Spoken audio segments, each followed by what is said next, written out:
Hey guys! Okay, it's coming in loud for me. I'll turn that up if I need to speak with Seki later. So, yeah, we're back. It feels like it's been a while. When was my last stream? Last stream was last Thursday, so it's been a week. It's been a week. Not, again, it's only been a week, I guess.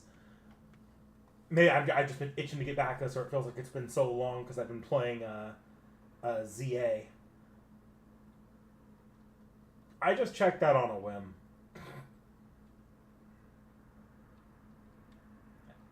Okay. So, yeah, we're making forward progress today. I'm hoping to make it to Fortree City in Winona today. This will probably be a solid 2 to 3 hour stream, maybe longer. My goal is not to go past Winona because there is going to be quite the gap between Winona and the next gym. Honestly, I don't know. Well, we'll probably reach the next gym if I take a bit of a longer stream next week. But that's the plan, at least. That's the plan. Oh, I should turn on yes, I can sound. There we go. As for later in this stream, we're actually going to be taking a break at some point, probably towards the middle to end, around sometime 9 p.m. afterwards. When we take that break, Seki's actually planning to call in and do roles of her Zuge. Now, plans can go belly up rather quickly. So, if that doesn't end up happening, it doesn't end up happening. But I'll be, Seki might call, like, this stream might be interrupted for a nice, brief, Zuge rolling, stream. As for what I mean by this is gonna suck, I don't think my team is at all, set up to deal with fucking Altaria. The best I have here is probably Mecha Ellie. Because I could probably give Mecha Ellie a rock type attack, get some scab on that, and go for Altaria's weaknesses. I'd probably get rid of Takedown, to be honest. I feel like between Rock and Steel, I'm not worried about, and Dig, I'm not worried about not having the attacks I need. Takedown is somewhat needless. That said, do I know what I would use? I feel like I have another Rock type attack that would really be great. Like, I have Rock Tomb, but that's such a low power attack. And then again, there's not many better Rock type attacks, so who knows? I also plan to probably give Ice Beam to Artoria. Yeah, I think I'm playing. No, I want to give Ice. I probably want to give Ice Beam to Will. Like, it'll be Thunderbolt. I meant Thunderbolt, so I'll be giving to Artoria. So yeah, that's the plan, at least. Okay, let's. Who's at the lead here? 33, I should swap you out for Gecko. Oh shit, I got the good rod. So yeah, I could do some fishing. That also means the next time I do some grinding, it's going to be kind of killer on me. Okay. I'm not going to have any time to grind between now and the next stream. So there might just be like a... I'm thinking if I do a grinding stream, it'll be between Lily Cove and the Climax. That'll be when I start going back and doing stuff I might have missed, like Pokemon. If I can't get to it on my own time, at least. Not like in that Magnemite this team. I'm gonna try to overpower that Magnemite. This is the latest, I'll say, this is the latest I've ever had a Grovyle in a playthrough for Emerald. I usually spend a lot more time power leveling my Grovyle. But I'm also at the level, so I just didn't overlevel this time.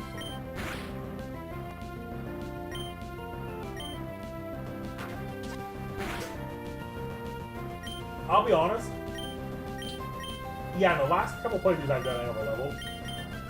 This is like the first playthrough I've done in a long time that wasn't just a Sceptile sweep till I got Rayquaza and then blew through the game for Rayquaza. I've actually trained a team here. I don't usually do for Emerald. I think I've only ever trained a full team once.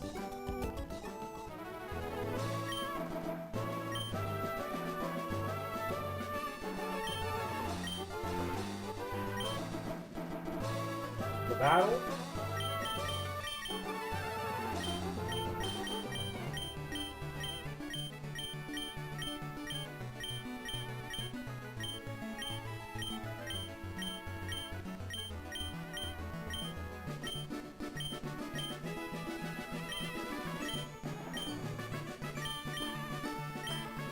Boring. There we go.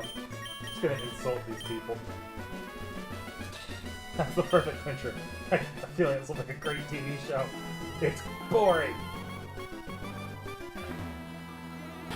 You're actually in a battle, man. Yeah, my HP is fine.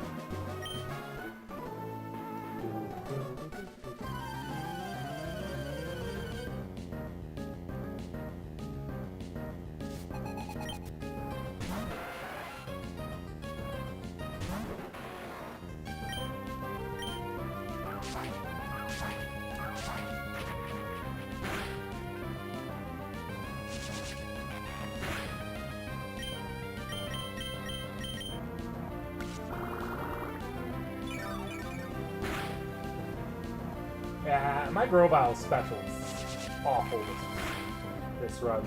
I'm probably gonna have to get rid of Leap or Absorb.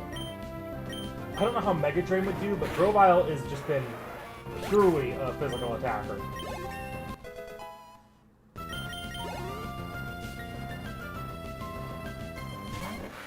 Okay, I'm not switching color for play.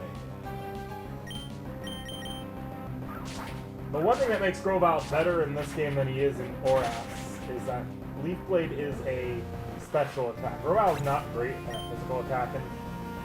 Oh, Rough Skin hurt me. Okay, I don't know how Rough Skin works in this generation. I know in other later generations it's special attack. Do they have like a soft physical and special split here, or does Rough Skin just hit all attacks in this generation? I have no idea.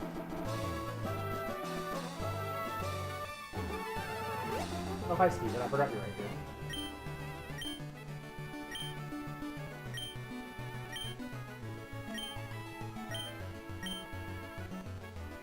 That was a pointless conversation. Okay. Go this way first.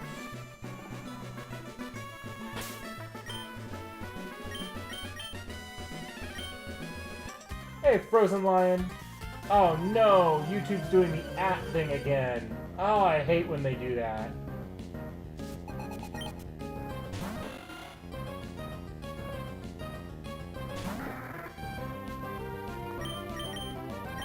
So guys, oh wow, you guys probably can't hear my mic very well. Hang on, before I mess your guys' ears up, I'm gonna mute my mic.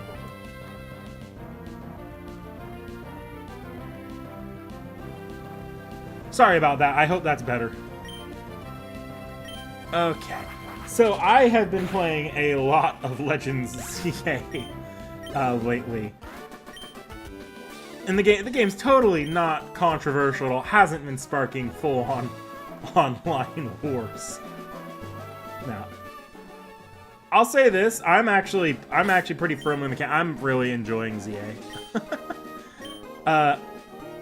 It's got its issues, but I was playing it the other, like, I showed up on Seki's stream yesterday. I was like, I'm tired. Yeah, the reason I was tired is because I was up all night playing ZA. Like, I just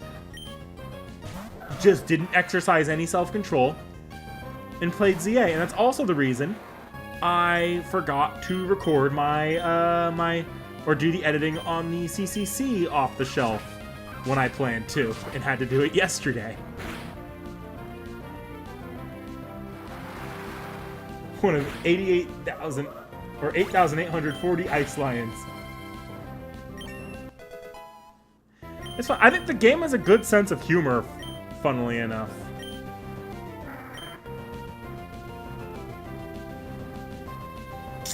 Nah, I'm not gonna fuck with that right now. I probably can get rid of Protect. I don't really need Protect. Nah.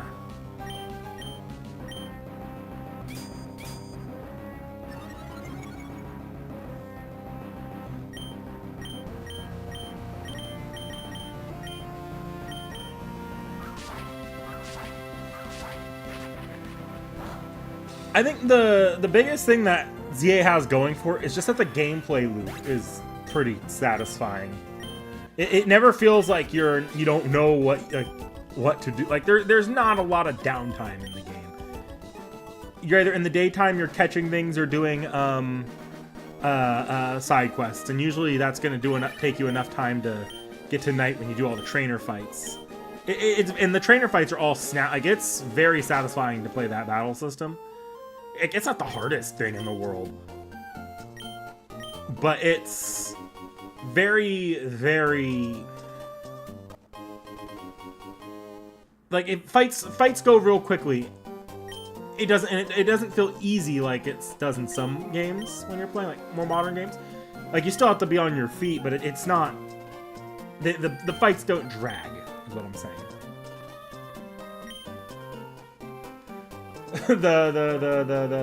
the Ruby Sapphire or the Advanced Generation OP, right? Right, Zero Herrera? Yeah, it does feel similar to the Detective Pikachu movie. That Detective Pikachu movie is half of why I thought for a long time it'd be kind of fun to have a city-based Pokemon game.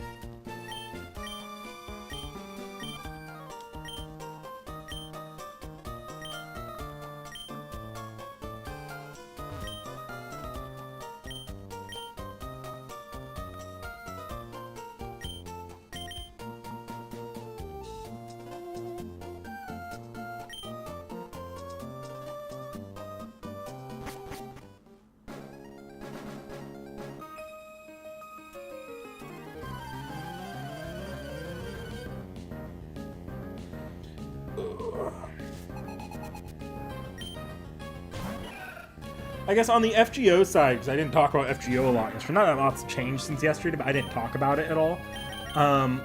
I finished the Grail Front. I still really like that boss fight. That boss fight at the Grail Front is just so satisfying to play. And I also managed to, before the event ended, I managed to grind out my Kawakami Gensei to Bond 10, NP2 after the rolls. And I managed to obviously max out the class or the grand score, but probably most importantly, I managed to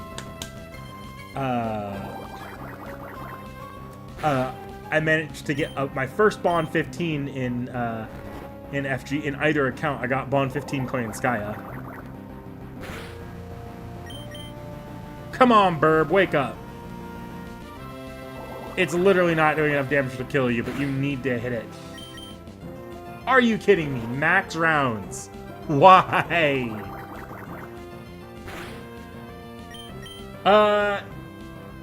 It was not my first shiny in a Gen 9 Pokemon game. I actually found a shiny, what was it in Scarlet and Violet? I can't remember. I found a shiny Pokemon in Scarlet and Violet, though. But I did find a shiny. I found two shinies. Actually, I found three. I found a shiny Kakuna, which is a shiny Beedrill now, and part of my actual team is a shiny Gengar, who is, I'm gonna leave these, actually. I'm not really getting into Poffins and contests right now, and these are gonna regrow. No, it's not worth it. I'll pick them and replant them. I also found the shiny Gas, which is now a shiny Gengar. Wait, what berry is this? Pomeg.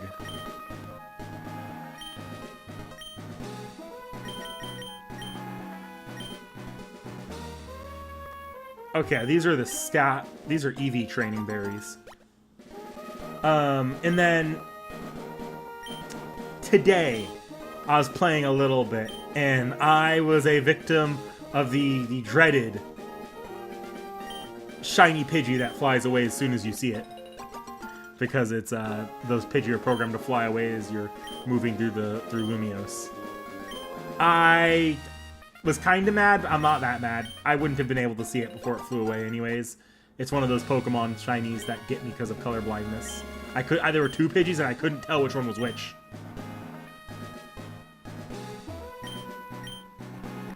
Greppa berries. Chi-Yu! Was Chi-Yu not shiny locked, or did they have an event where Chi-Yu was given away shiny?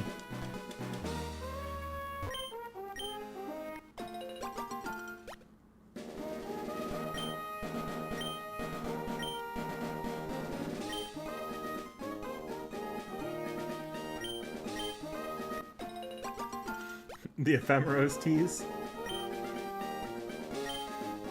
Yeah, that's what I thought. I have not kept up with the Scarlet and Violet events as much, and I'm a fan of the Scarlet and Violet single player game when you get past the technical issues of the Switch 1 version and play, or you play the Switch 2 version. But I never got into the post game, or not the post game, the live service parts of it, where you're playing the raids and doing online battles. Partially because I've just never been particularly great at Pokemon online battles. But really, the raids to me get kind of tedious for both Sword and Shield and Scarlet and Violet. I've never been a Scarlet and Violet or Sword and Shield raid fan.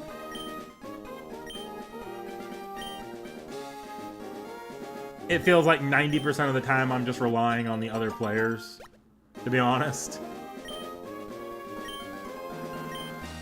And while I could train a team specifically built for raids, because that's the thing is, what makes a good raid Pokemon is not necessarily what makes a good Pokemon for the other mode, or for the single player mode, or even the competitive online mode. But I just don't feel like it, especially because I'm not in a constant hunt for Pokemon with their hidden abilities, since I don't play the multiplayer online.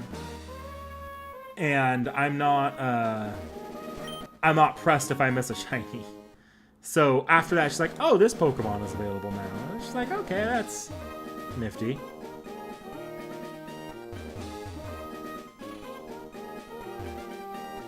Yeah.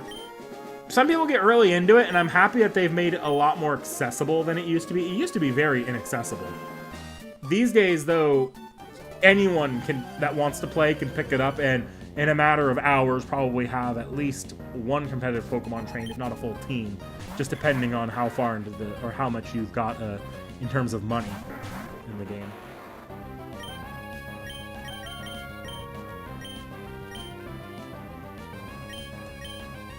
I do sometimes feel like competitive, the focus on the competitive Pokemon as the endgame, though, has kind of diluted the single-player Pokemon endgame stuff. That's just me, though. I've always been a fan of having a more expansive post-game. I understand that a lot of that's cut because the players that stick around tend to be, even before they started being really, like, skipping out on them. Unless it's Kanto, a lot of players don't bother with the post-games of Pokemon, I notice. More casual players, at least.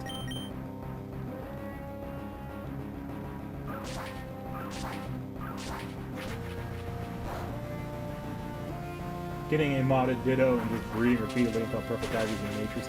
Oh gosh, yeah, the old competitive. I tried old competitive before they really streamlined it. I gave up after like hours of trying to get good IVs and just, I couldn't do it. I couldn't do it. Heck, I think I tried as recently as Sun and Moon, which I should have just bit the bullet and used the bottle cap. So I was like, I'm going to do this out bottle cap so I can do some breeding in the future. And then I just gave up after I had a box full of Rowlets for a strategy that probably wouldn't have worked anyways. Oh, and yeah, you'd mod in... So, oh yeah, modding in perfect IV Dittos so you could have the IVs. Yeah, I guess. It's just like old competitive Pokemon was like, everyone hacked. It was an open secret. You hacked. These days, you don't need to anymore. So it's a little like that. That's one of the things I do respect about how they handled it. Is they did have like hacking checks to make sure things at least looked legal. But instead of going all the way down the route of we're banning games and like checking the data on the cartridge to see if a hack's ever been used, they just switched to making it. They made it a focus to be more.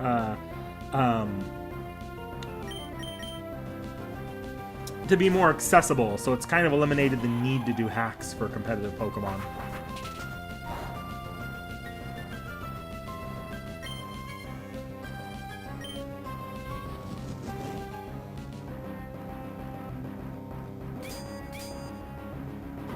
A cool strategy like you hate Mega Man X. Oh, oh, Ceruledge and Armor Rouge. I was like, Mega Mall X? And then I saw, I was like, oh, Mega Man X.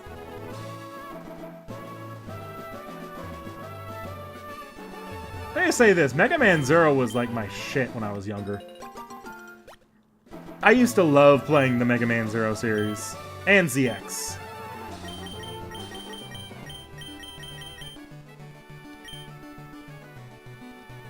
I don't know if that was actually the citrus berry. Yeah, it's citrus berry.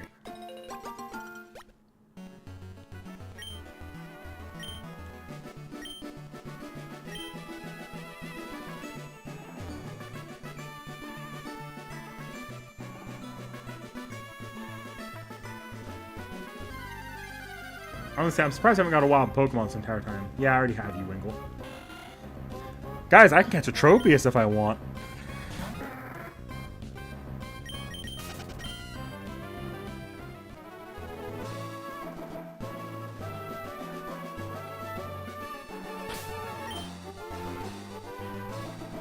Okay, so swap you. Let's switch you for Artoria.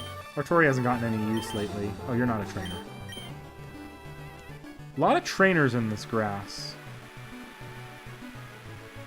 When I was a kid, I used to love this route because you could pretty much skip this entire section. As an adult, I still love this route. This is probably the best looking route in the entire game, or the most fun route to explore. And this is why I don't... This route is why I don't think you're gonna get more than one... Like, we're gonna get very far into the game this time. Just because, it really, really is a long route. And we have the entire Weather Institute stuff to do before the gym. I also need to remember I have Teleport.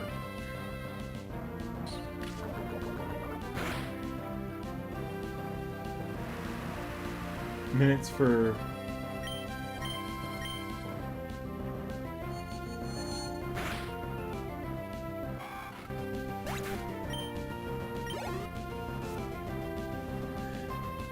Maybe we'll get lucky and there will be Cascoon, or not Cat, I say Cascoon. Tropius Mega and ZA. Because we don't know the... I guess they're... I think the ZA DLC Megas have all leaked, so who knows.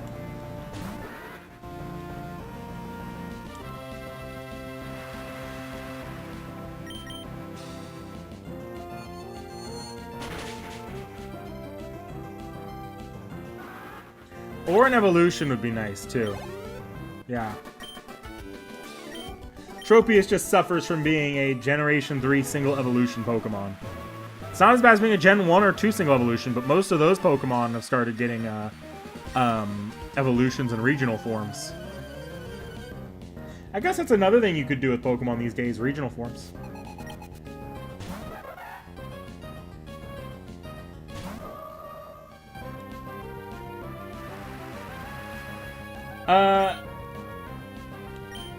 Yes, Frozen Lion, you can get Eternal Floette in ZA. It actually is a bit of a grind to do so, though. It's not in the main game.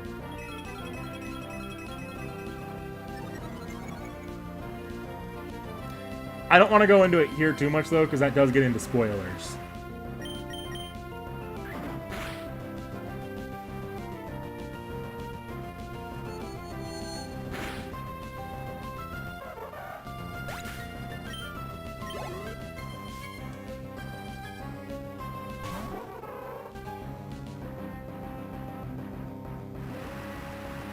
Oh, so it's auto chess, right? That's the term when it's all letting the AI do it and you just pick what units go in?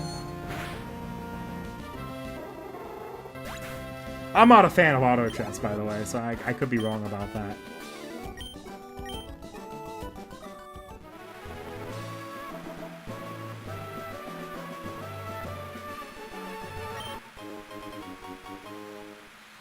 Really? I mean, they did both regional forms and similar Pokemon in Scarlet and Violet. Like, Wiglet was not the only approach they took. They had some regional forms in Scarlet and Violet too. It's possible. Also, I think they probably also realize that regional forums are a fan favorite feature. So I don't think they're cutting regional forums anytime soon.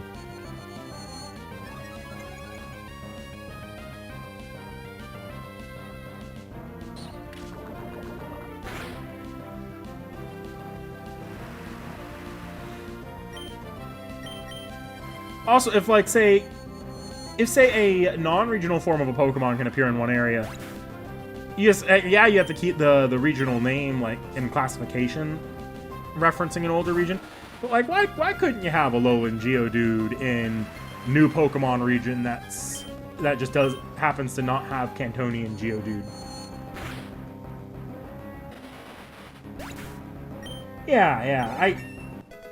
I don't know that it's that complicated of an issue. And it's no different than adding any other one Pokemon in with alternate forms, so. And they've shown through stuff like BDSP and I think, was it Legend ZA? Does Legend ZA have all the regional forms available if you transfer them out? I guess we won't know until home support drops. But if I'm not wrong, Legend ZA does not have support for regional forms not already in the game. I could be wrong, though.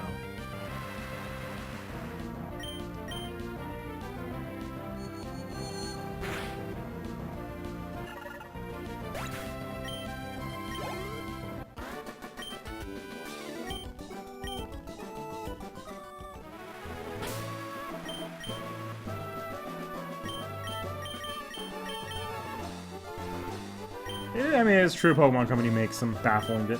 I'll be honest here. The only decision the Pokemon Company has really made that I'm, like, truly, like, I don't know what you're thinking is voice acting. Like, why they are so hard-headed against voice acting. Like, there's a lot of things where I'm like, okay, Pokemon Company, that could have been better, but oftentimes that can be attributed to time given to them. The fact that they don't have a once a console release schedule or once or twice a console. They have like an expectation that their games will be released rather frequently, so I get why. I get it. It's one of those, this game is funding and single-handedly selling any handheld console Nintendo produces. That's why there's such a push for Pokemon Company to do it, and then it also funds other multimedia projects, which, or not funds, but is so heavily built into other multimedia projects that they really can't afford to give it a lot of downtime. So I get where their development woes come from, even though I'm always going to be like, no, they need to fix that and give these games higher budgets to, speaking of, nickname for Lanoon, but give these games higher budgets to work with. But voice acting, I'm never going to understand why they don't have voice acting. It makes no sense at all. Because here's the thing. I don't think the voice acting thing would be nearly as egregious if they didn't try to animate these cutscenes that just... like these full motion cutscenes with actual lip syncing to the dialogue they're putting in, but no actual voice acting to them. It makes no sense why they don't do this. It would give the game so much more charm if they did it. I don't even think it needs to be an entire game thing. Just put it to like the very obviously pre-rendered cutscenes. Like the in-game stuff or the in-engine stuff, they can keep the same. I'm not asking for them to fully voice act the game with their limited time for each game. I'm just saying these cutscenes they do in the opening introduction segments should have it, or maybe even like the important gym leader battle quotes or something like that. That would be like the bare minimum you'd expect out of the Pokemon Company, and they don't do it. My feelings on Digimon? I mean, I've never played the Digimon games. There's a couple of the anime that I've seen. They range from being, this is a little too childish for me, to I actually think this is kind of fun. Just depending on the season. But Digimon's fine. I like a lot of the designs, too.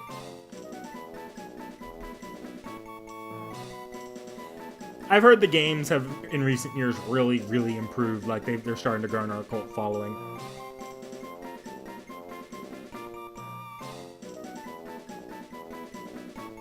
Okay, I need a nickname for Lanoon here. Female Linoon. Female Linoon.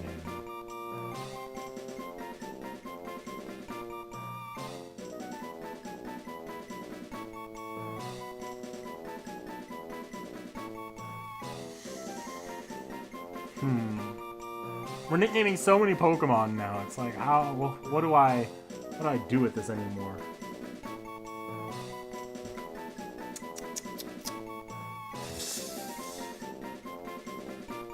I'm trying to like dig my head into the FGO well here. It's a normal plate that's so basic. Maybe I can pick a 1 to 2 star servant here who.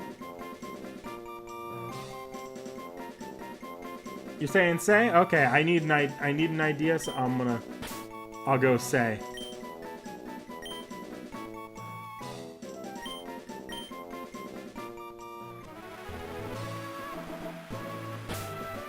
I know a lot of people have been putting Pokemon and the new Digimon game up against each other. It's not an unfair comparison. They're both in theory targeted at a similar demographic, even if the gameplay is very different. But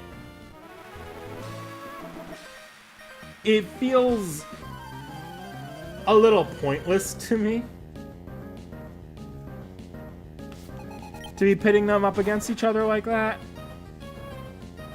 Because, like, Pokemon is going to outsell Digimon no matter what. Like, you're setting up people that take this stuff way too seriously for disappointment when you do that. I saw some of that online when the sales figures for ZA got dropped, and it's like, no shit that was gonna happen. It's not that big a deal. What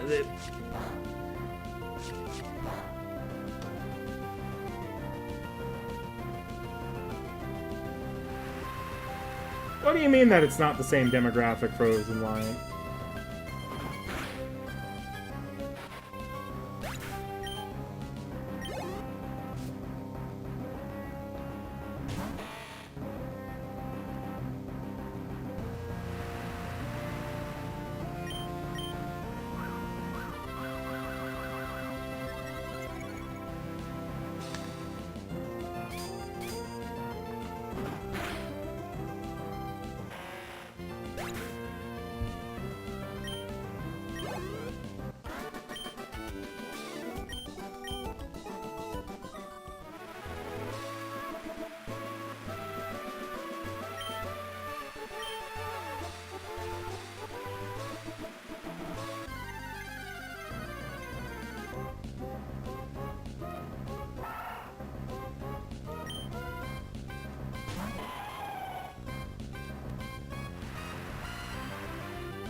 Maybe I'm wrong on that.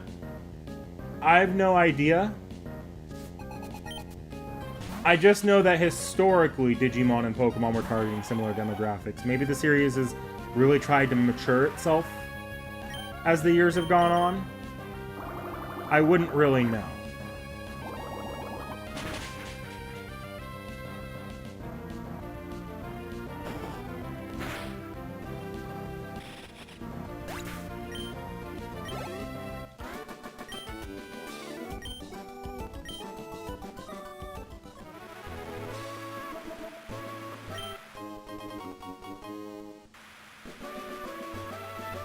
I am gonna need to, unless this is where you get Fly, I'm pretty sure. Oh. Oh wait, no, the person was back there. Okay, hang on. I saw them at the last second.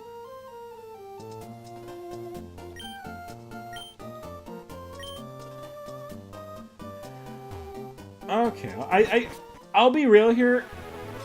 I feel like Digimon ping-ponging around demographics is why they maybe haven't seen quite the success that you'd probably want them to see. Because that's always been I'll say this, that's always been my impression of the Digimon games as an outsider looking in, is that they do have a bit of an identity issue. Like, say what you will about the Pokemon games, but you kind of know what you're getting with the Pokemon games. With the Digimon game, I heard one that was was it like a tactics game? One that was more of a visual novel, one that was more... And then obviously you have like the Time Strangers, and I believe that one's a successor to another Digimon sub-series.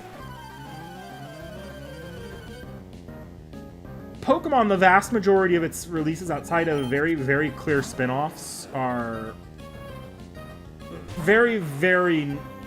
Like, you know what you're getting. I do feel like it's not bad, but it definitely does affect how much people are going to find continued interest in it. Unless you're already, like, unless you grew up with the thing, for example.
If I'm being perfectly honest, I think Pokemon also kind of struggles with the demographic identity issue. Not for the same reasons Digimon does, though. I think Pokemon's demographic identity issue is... It's kind of got a split audience in terms of who makes, like, who the game is popular amongst. The game... On one hand, the games very clearly are the, like, it's very clearly a kid's series. The gameplay is remarkably easy, for the most part. And it's very much supposed to be baby's first JRPG. But the demographic that tends to really talk about it these days tends to be college students, because kids are not necessarily using Pokemon for the same social experience that I think they probably did at one point. And maybe I'm wrong about that. Obviously, I'm not a kid on the playground, but you don't hear that many stories about that coming out these days.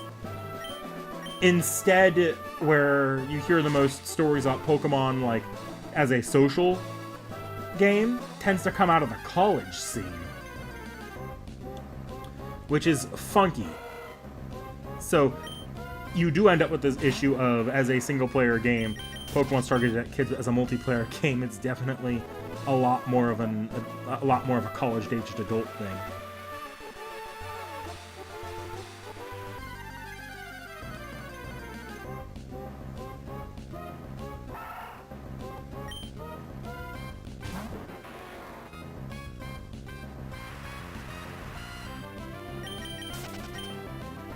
I hope that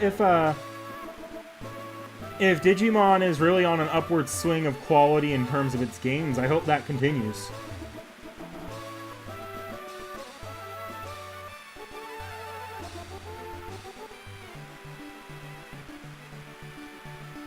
I certainly have a soft spot for those games in my childhood. I'll give it that.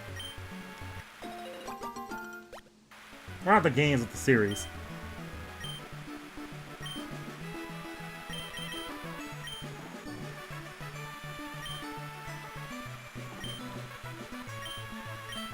That berry planting graphic didn't work so well.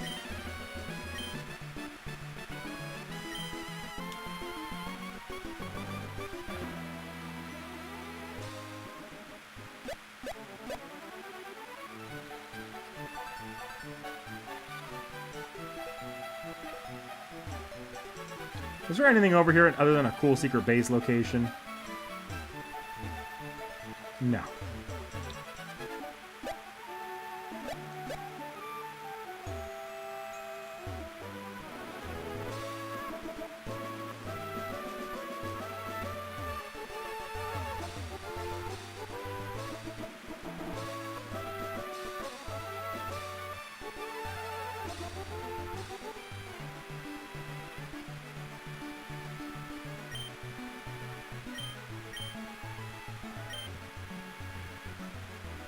Well, it's harder to hide a Switch in your backpack. It's probably the problem with kids at school. But I'm also not entirely convinced that the Switch is wholly comprised of adult gamers right now. I have a strong suspicion that the reason, probably the biggest reason Nintendo is continuing to perform better even as it's less and less popular amongst adult gamers, because Nintendo is suffering a little bit right now in popularity amongst its adult demographics. I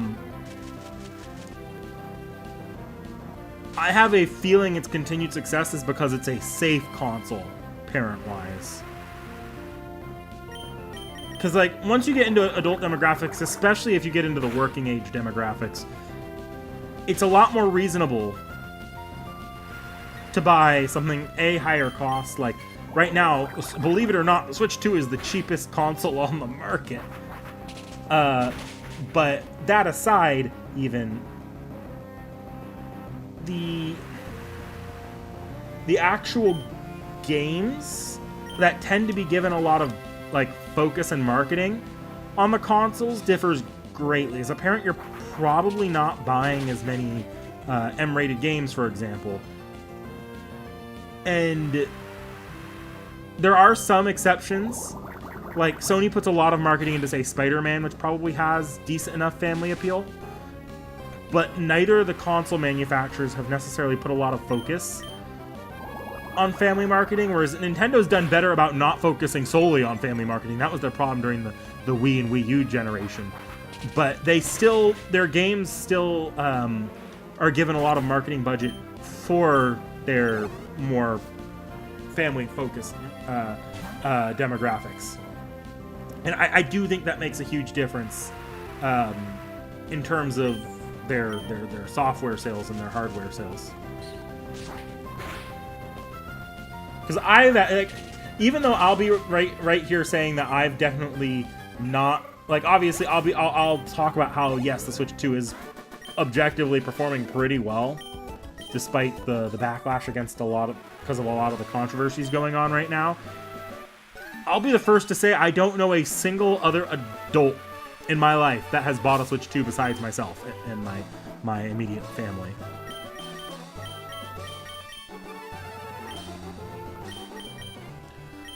So I'm not wholly convinced that the Switch 2 is being propped up by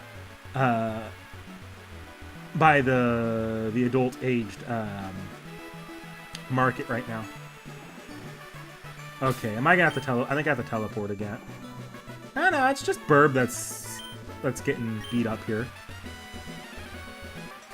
You didn't fight me a second ago for some reason. So Frozen Lion, I hear you, but also the Switch 2 is not the only console right now failing on the physical game front. That key card issue, I don't know if you've ever stuck a disc into a PlayStation or an Xbox. Those discs aren't the games. You wait like 2 hours. As someone with a PlayStation, and that's my second most used gaming device right now, you don't actually have the games on the disc. Like, that physical issue is an issue across the board right now, and I do think the key card issue coming up has been a good chance for gamers to make a statement about that, because it is just the failure of modern consoles at the moment.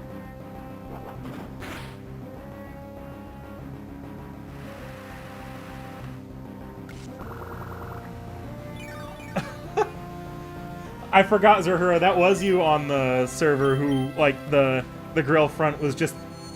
Or is it the server or last night's chat where the grill front was just crashing your phone? I'm sorry that happened. But yeah, I think, if I'm honest here, the issues that the Switch 2 is facing altogether are issues just that modern consoles are starting to face in terms of an identity crisis amongst its older demographics. Because amongst older demographics, what they value in these consoles tends to be the simplicity of, I buy a physical game, it goes in console, it plays game. And I have exclusives that I can play only on this console, is another selling point for older demographics. That is increasingly less true for the consoles.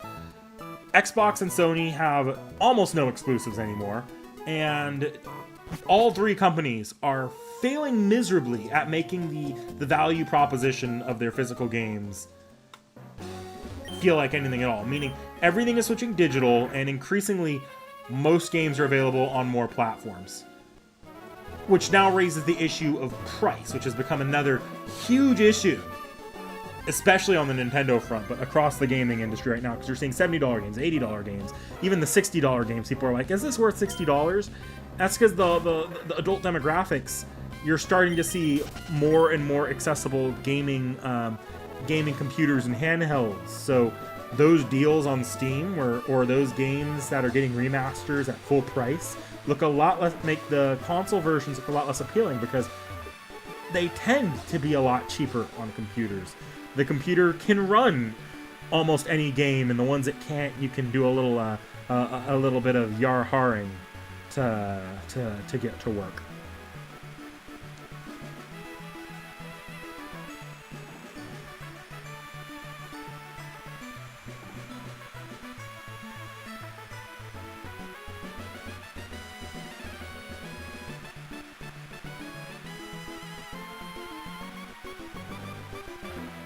Why not buy a game just the prices and eat good from the Steam effect?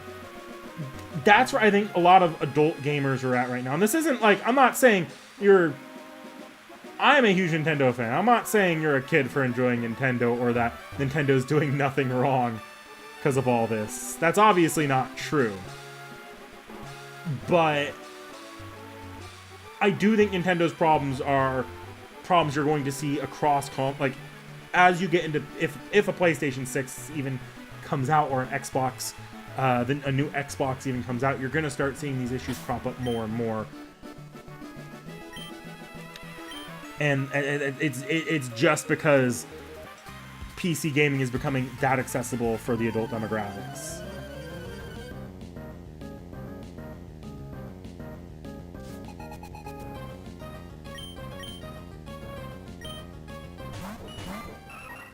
I'm pretty sure, I'm actually right there with you. I'm pretty sure Xbox is either going under, or what an Xbox is changing pretty definitionally. It's nothing really against Xbox itself. Actually, I need to be focusing on that gold meme. No, that Swallow can't do a lot to me. That Golding can absolutely fuck me up here. Xbox is probably going... It's probably not producing another console, or if it does, that console is going to flop.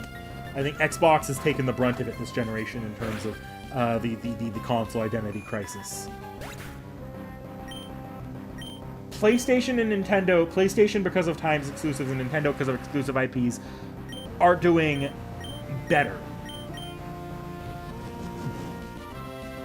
But there are warning signs for both of them.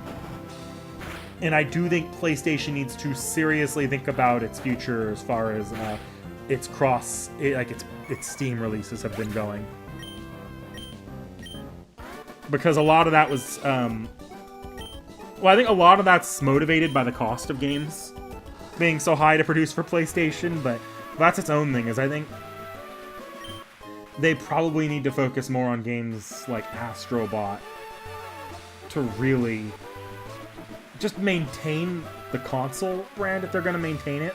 Or if they just want to become a third party the way Xbox is going, then they need to start making that transition, which I don't think Xbox is doing particularly well, but that's its own issue.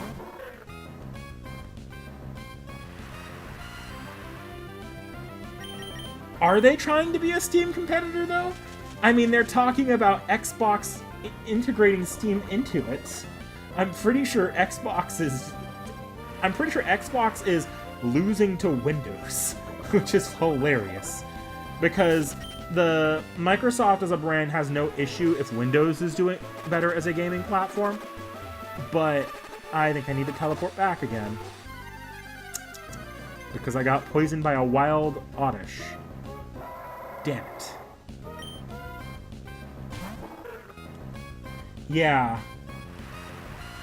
My opinion is next generation Xbox is basically just going to become a gaming PC manufacturer. That's genuinely where I think things are at right now. They're going to call it developing consoles and the new approach to consoles, but the reality is they're going to be developing gaming PCs a la Steam Deck, a la their current ROG system. So basically you're going to start seeing a lot more of a view that, oh no, Xbox is just the entry man's gaming PC. That's what it's going to be.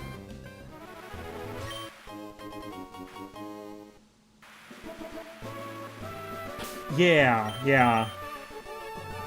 And whether that's a good thing or a bad thing, I think that's yet to be seen, but that's probably what's happening. But they'll never admit that to their investors, because, let's be real here, gaming PCs do not hold the lion's share of the market. In terms of, like, gaming PC, like, pre-made gaming PC brands. They don't, I mean, in terms of consoles, they don't keep up, is what I mean. Not in terms of, like, how they do for their own performance. They charge more, so they tend to make what they need to back, but their actual sales are nowhere near consoles. I do think Xbox knows they're going to run into that, but the dev costs will be a lot lower, probably.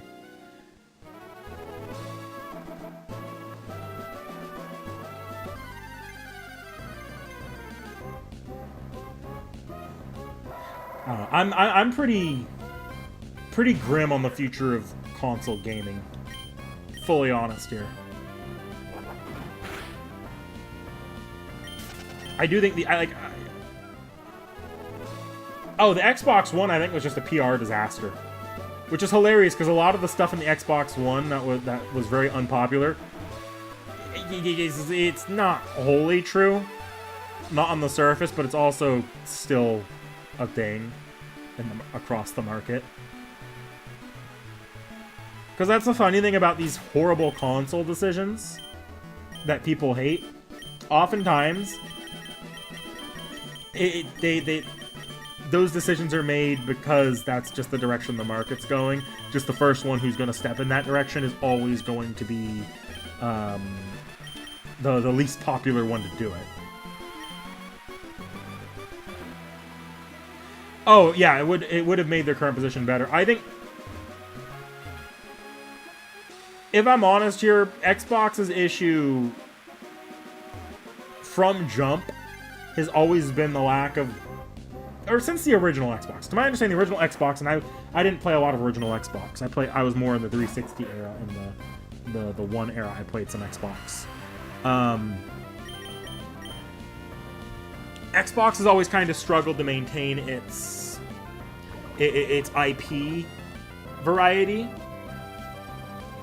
And its handling of its first-party IPs has been kind of rough. I'm poisoned again, in the exact same spot. I just want to train this stupid Trapinch. Okay, I've got berries for a reason. How many Pecha? I got plenty of Pecha berries. Okay. I need to buy medicine. Do I have a lot of orange berries? It's only 10 HP, though. I have citrus berries, so I can drop this and restore that. One citrus berry, one orange berry, and that'll bring him back to full health instead of running back to the center again.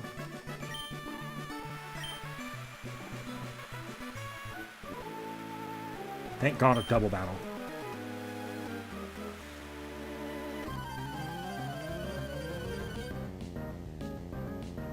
It definitely hurt since it's the gen where digital libraries became a real significant thing, meaning people started to getting locked into a console. Maybe? Maybe? I'm not sure how significant the advent of digital libraries has been in the sort of the issues of the console market. I think digital libraries has caused remasters and re-releases to sell less. And I get, you know what? I do kind of agree. Actually, I will kind of agree here. Actually, if I think about it for 2 seconds, one of the big things that came out of the digital library is a very, very easy backwards compatibility. I like backwards compatibility. I think it's a standard. It should be a standard practice to this at this point. But its prevalence now has led to a weird, another one of those identity issues where the new console doesn't feel as new. Who was it I was arguing with the other day? I'm like, what the fuck are you talking about? It was...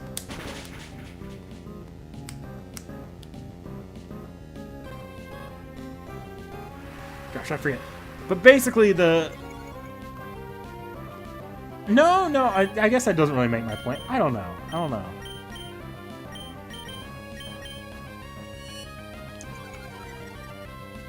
I think I'm gonna have to step away in a sec, guys. I do have to go to the restroom a bit. It'll be really quick, though. Let me finish this battle. No, I've killed that ninja that was trying to double team me. Coffee.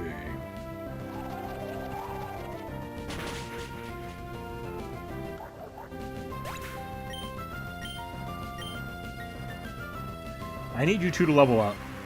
Badly. Coughing has levitate, doesn't it?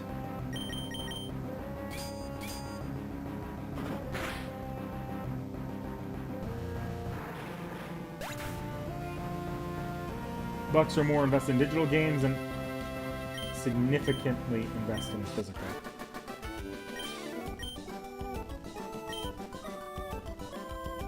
Can't get a paycheck if you're sick.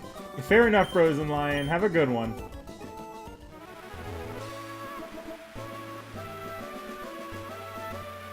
Okay, battle down here. Alright. I'm gonna quickly save.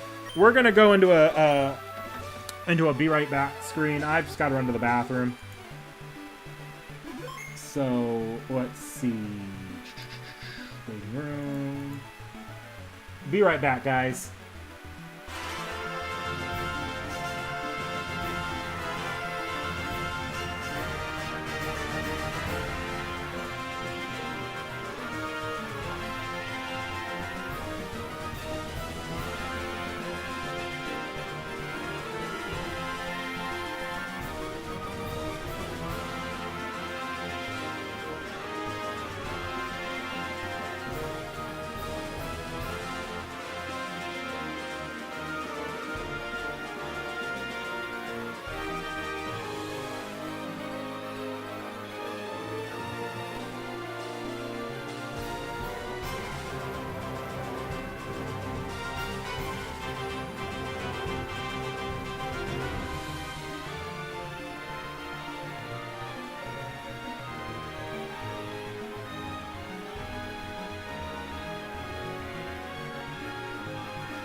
Alright, I'm back. Like I said, it wasn't very long. Okay, Sieg is still in front. Oh boy. I need you to become a Vibrava really quickly. And then I don't want to spend too much time being a Vibrava either. I would really like if you just became Flygon already so I could have decent stats. Oh god, really? If I switch him out, he will be able to level up most likely this fight. Artoria!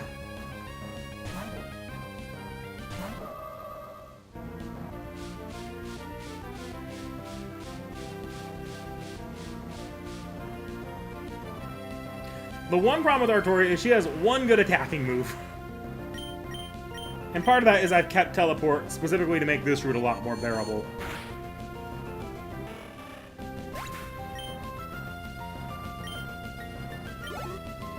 Yeah, no, I'm well aware, Demigodzilla Zero. By the way, Demigodzilla Zero, if you have another name, I don't recognize your profile picture, so please let me know if you're normally in chat. And I should know your name. I really hate that YouTube brought back this @ Yeah, right now YouTube is displaying all of the usernames for me using the @ signs. Ah, howdy, howdy, Justice.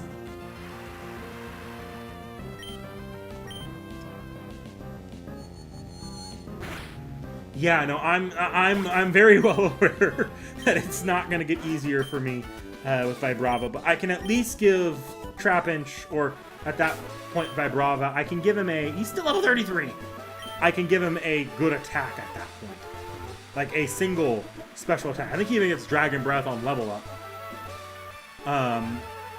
And once I have Dragon Breath, I can use that to primarily get my damage output, even if I keep the physical attacks I want to keep. And I can heal up here, too. Great, we don't have to teleport anymore.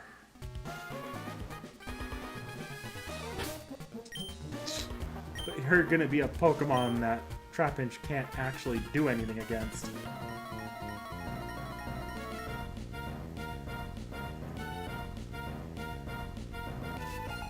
Ugh. Yep. Too much water. Too much water.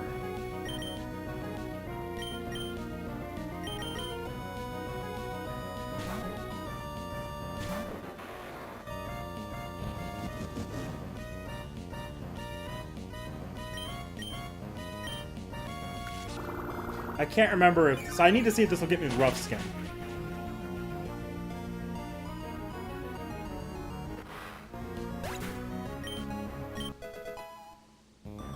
Okay, Seek's level 34. Thank you. Thank God.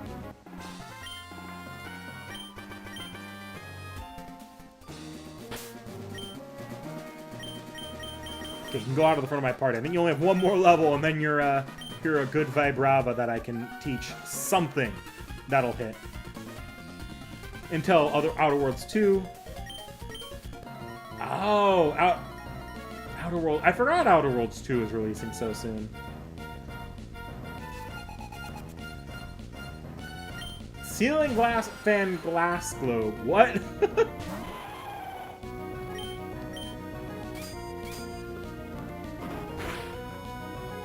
I haven't played the original Outer Worlds. Outer Worlds. There's two games that could be off the top of my head. I can't remember if it's...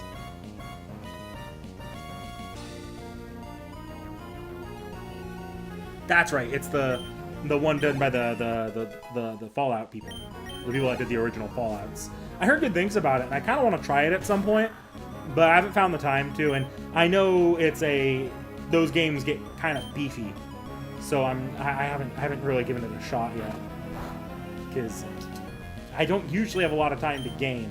I make time sometimes, like I find time to play a new Pokemon or when Xenoblades come out. Probably find some time for Fire Emblem when it comes out, but if it's a game that I'm like not immediately addicted to, it's hard for me to pick it back up if I don't come back to it enough. Okay, I want Vibrava to get that one more level up so badly. Is Lairon... Your team on. I'm putting Gecko out front because Gecko's going to be more likely to be able to do something. And I can instantly knock out those water types if they come out. Gecko also needs to level up a couple more times. Lairon's is what Lairon's going to be until mid-40s, I'm pretty sure.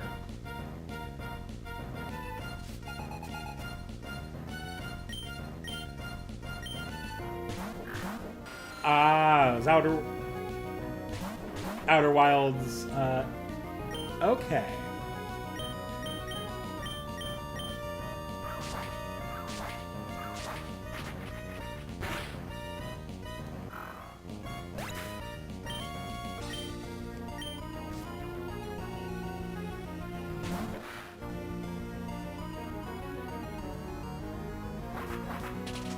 Why did you wing attack Trapinch and not Gecko?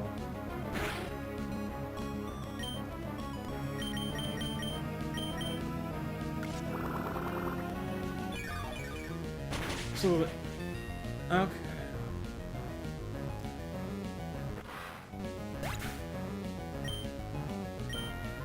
I guess now is probably a good time to also say I've never played a Fallout game either.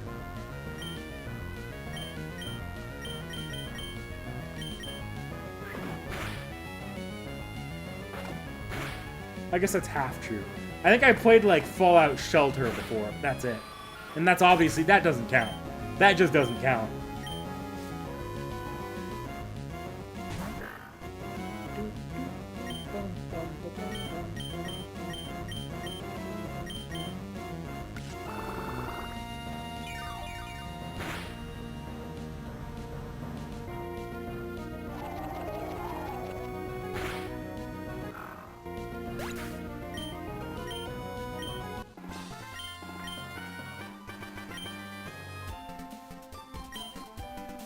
Drop by and find the source of the leak and help with it. Oh, that's what's going on with the ceiling thing. that's probably not great.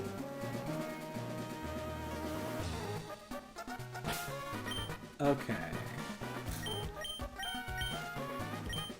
I'm keeping Sieg at the front of the party. I just want him to get that last level.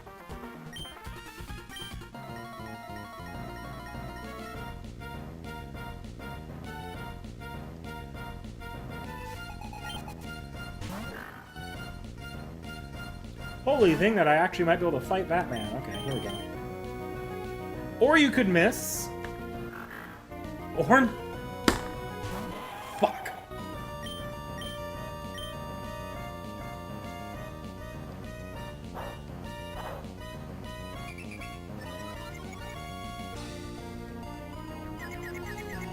Hello, TR Origins. Oh, and I'm confused, and this is a... Fuck me.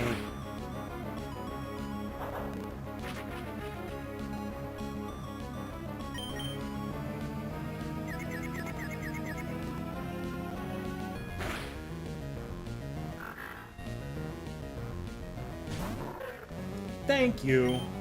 That was a real waste of time. Why did I miss again? Throw my controller. What is the point of doing this?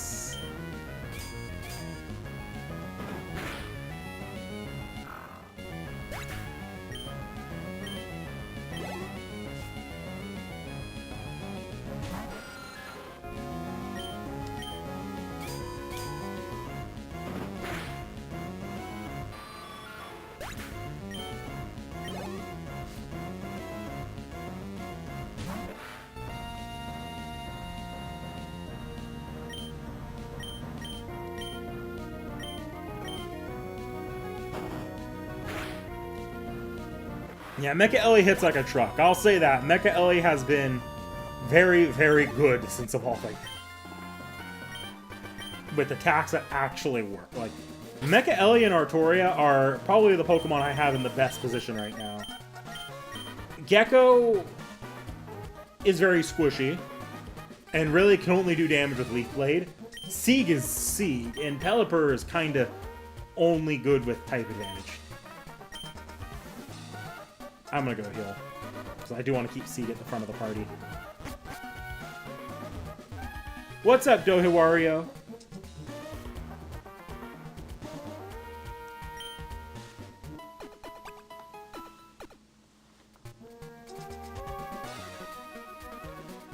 House 1977. Mecha Ellie. Dang, I should have kept Iron Head on Laron.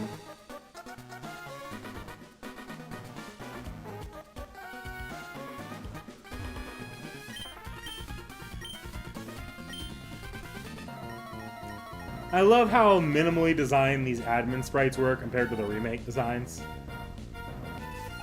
It's not minimally. Shelly's got a pretty unique design here.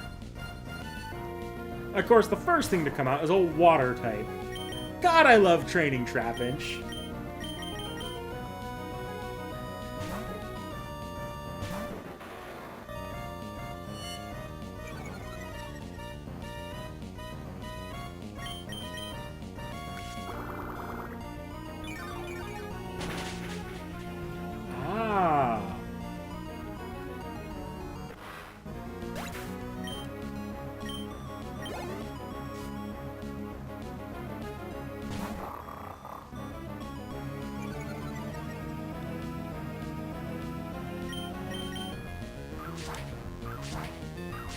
Joke's on you, Mighty Anna.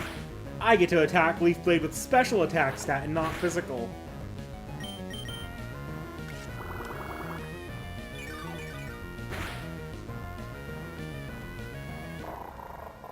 Should be training on the volcano. What about the volcano?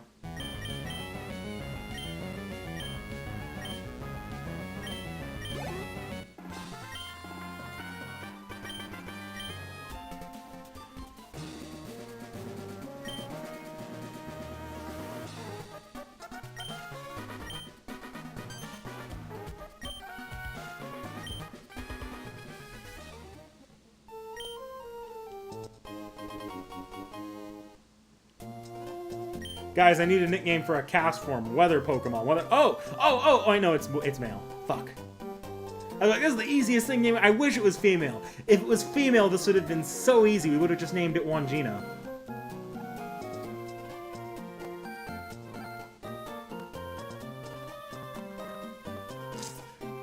Oh gosh, weather.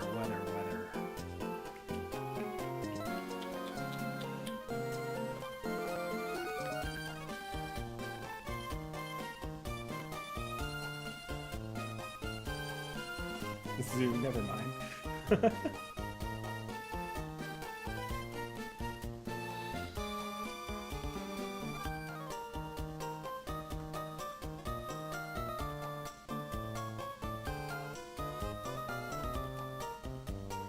Look, if you want to propose a cloudy with a chance of meatballs name, I'm taking it. We aren't strictly sticking to fate names. Fionn and Tez. Fionn and Tez. We'll go Tez. I'll do Tez.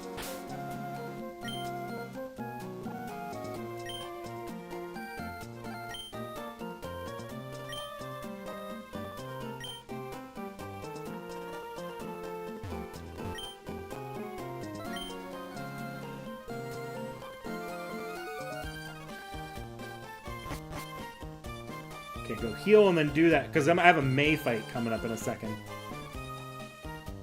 Is she gonna lead with the water type? She might lead with her with not is it a Wilmer or is it a Wingull?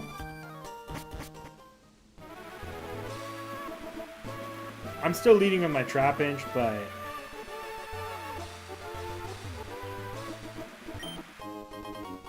all right, guys, I've reached the route where you farm for Feebas. So, like, guys, there's two options here. Either I use a means of finding Feebas, like figuring out where Feebas's location is using a third-party tool, or one of these days we sit down and stream us trying to find the Feebas tile. That feels like that could be a hilarious chatting stream.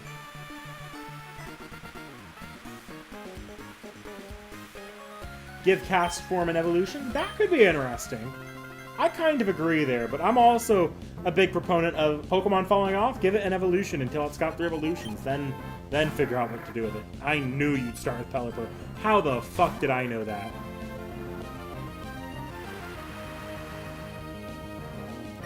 It's different for every save file. The same in Gen 4. It's tied. In Gen 4, they do that as well.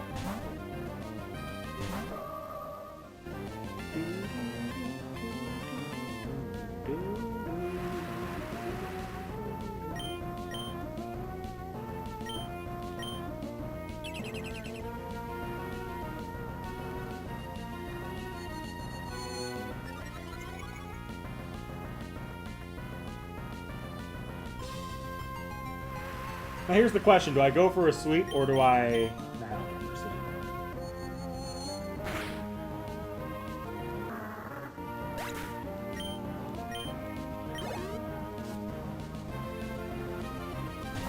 That said, I might get a sweep. Because this Combuskin ain't doing shit in the rain. Honestly, you pick Trico, this fight's probably at its easiest.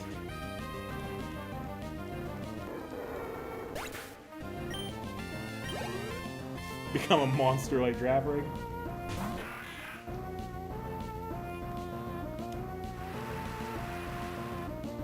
It's still unfortunate that your rival, May as your rival, in the original Gen 3 games, never has a fight with a final evolution Pokemon.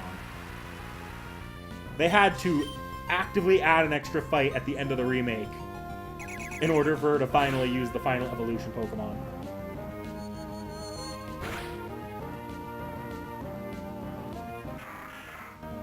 And there's no post-game fights with May either.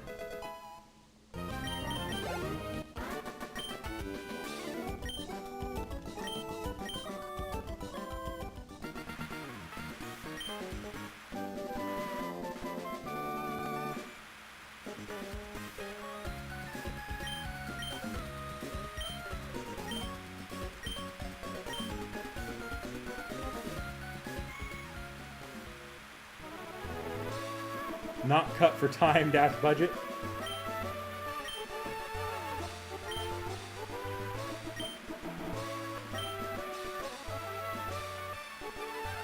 It really sucks because, like, Scott there indicates that the rival in Gen 3 is actually a little bit butthurt that they're losing to you so often. Yet that nothing is ever going to come of that.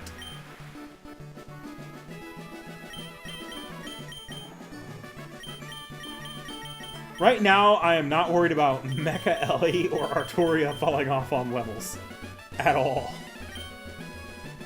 Do I keep No, Mecha Ellie's... I'm gonna put Burb up first. Because Burb in this double battle... Double battles for Burb are nice, because I could surf with Burb. And, yeah.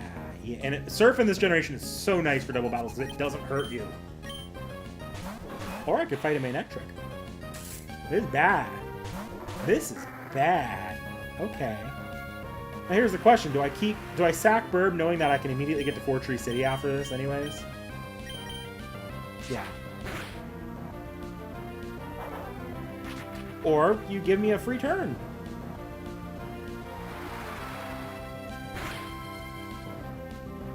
Damn, Pelipper.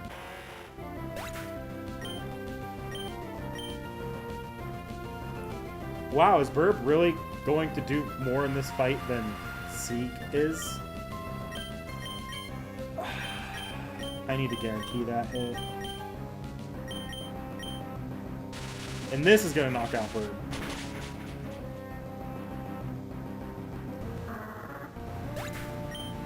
And in this generation, of course, I have to actually switch out, so... Honestly, if this were any other generation, Crunch would have hit there before I had to switch out, and that would have given all the EXP to Seek, which would have been sweet.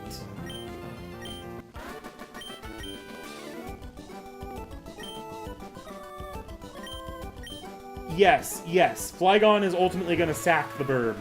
I have other plans for what Pokemon are going to be in the team in the late game, but Burb is probably falling out of the team pretty much as soon as Flygon hits, and as soon as I can get my Water type. Which should happen after, probably before the next gym, after a Winona. We do only have one more trainer fight before Winona, though. We made a lot faster progress here than I thought we might, so... I get to push, I'll probably push a little bit further towards where I want to be at the end of the stream. Or where I want to be at for the next stream.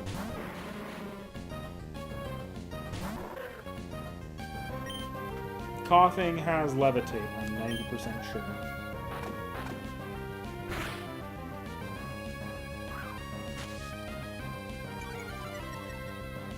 I love Flygon 2 TR Origins. I used it in my last playthrough of a Hoenn game. It wasn't a mainline Hoenn game. I think it was, yeah, I used it when I played, Pokemon MMO, PokeMMO for Emerald. I might have used Flygon in an Emerald playthrough before. I can't remember, though, like a normal Emerald playthrough. I think I either used it or started using it and got fed up at training Trapinch, who is now going to be a Vibrava. I'm pretty sure. Yes! Okay. So I don't want to just ditch all of my physical attacks for ground type, because...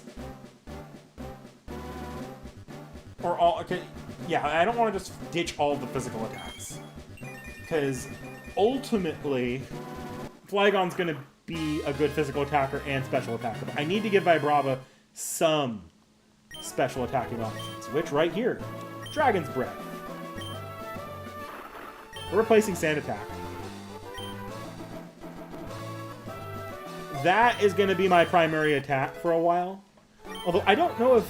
Does Vibrava immediately get the Dragon typing, or do I have to wait till Flygon for that? I actually forget. Yes, I got the Dragon typing. My special attack's still not great.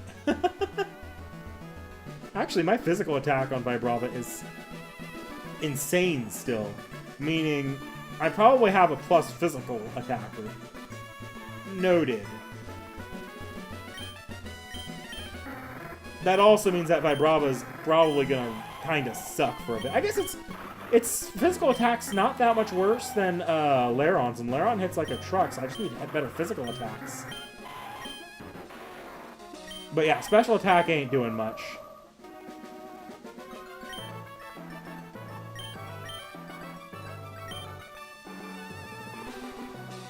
Alright, what we will do is we will go back and do some exploration on the route, at least as much as I can do.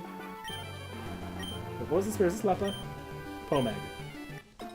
Pomeg.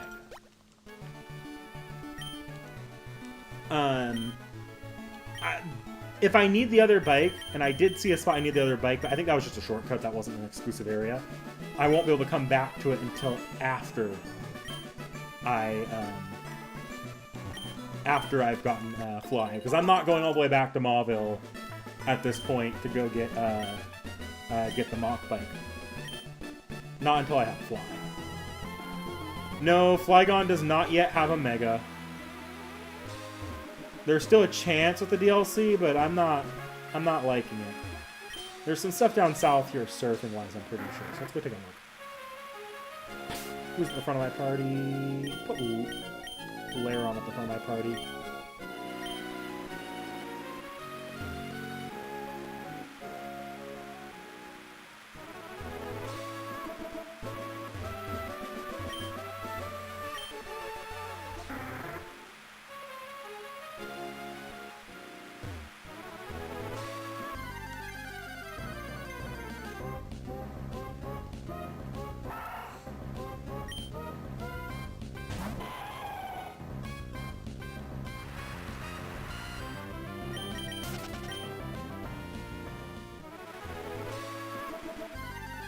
Okay, there's an item down there.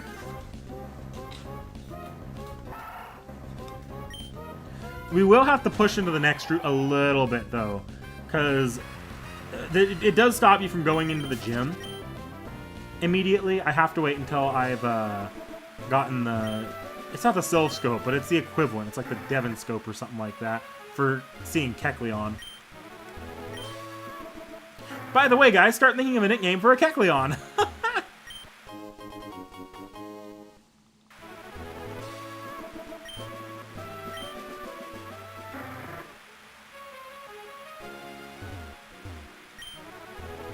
Of a Pokedex app?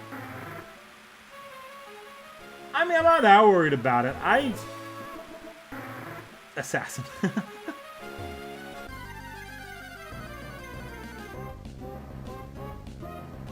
Yeah. Okay, but do I call it Yanqing or do I call it Sassy Shin? That's the real question. Why is this Tentacool only level 10? What is that level curve?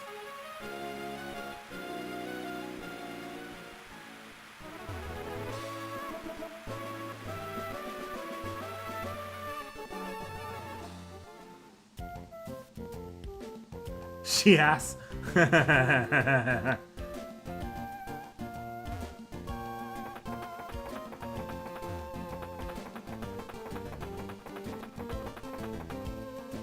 This was always my favorite Pokemon town as a kid. Do-do-do.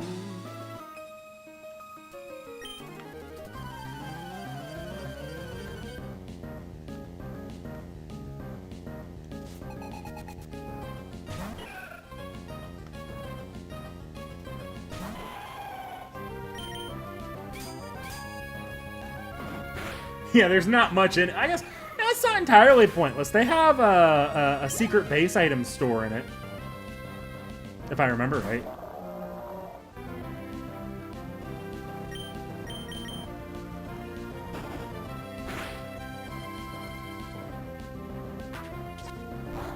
You thought you were faster, Whalmer.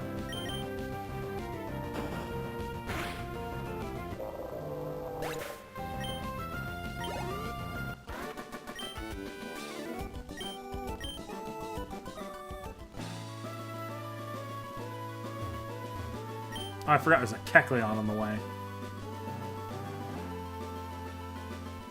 Hey, you guys! Okay, let's put Gecko up front. Actually, no, Pelipper should be up front. I'll switch Gecko in for the next fights.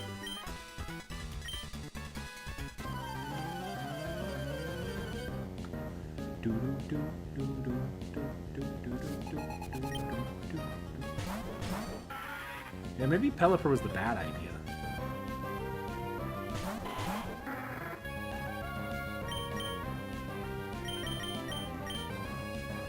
Oh, son of a bitch. Oh, no, that's not. This isn't the one I'm not worried about, though. Okay, Pelipper, you're coming out, though.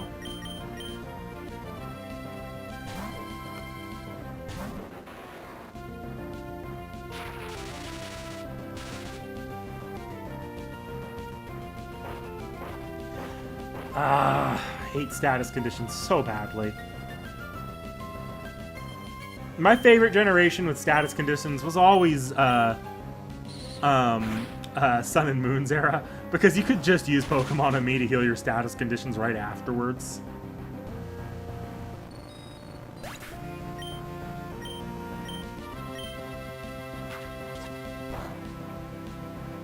It basically, that service, like that Pokemon and Me mini game also basically killed the need to use any stat healing items outside of battle, which was it was nice. It was nice.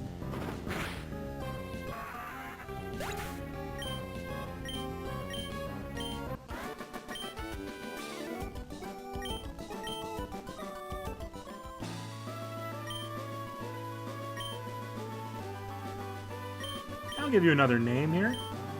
Let's see. Boring was the last one. Let's go.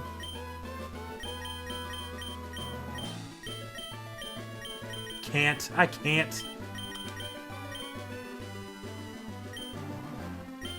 What about Oraz? Sorry, T.H.E. Origins. I think I might have missed what you were asking about with Oraz.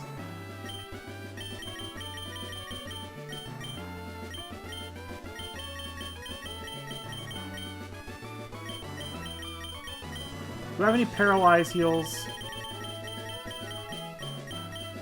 I have a full heal. I don't want to use a full heal. Oh, I don't remember if the Care thing was in Gen 6. I don't think it was. I remember that being a Sun and Moon thing. And then they didn't bring it back for Sword and Shield.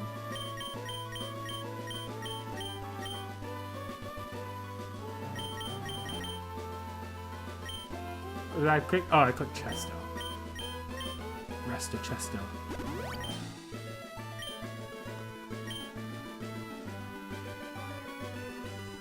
My favorite competitive strategy.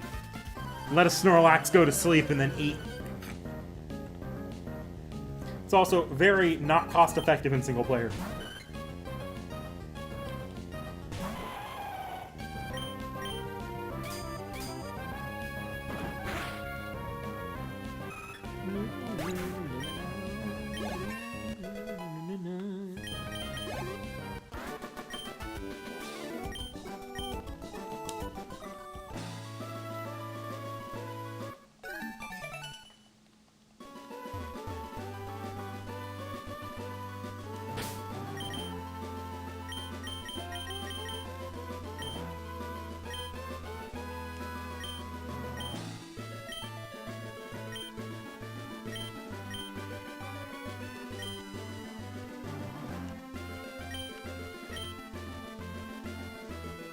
Now let's try to not accidentally kill this Kecleon.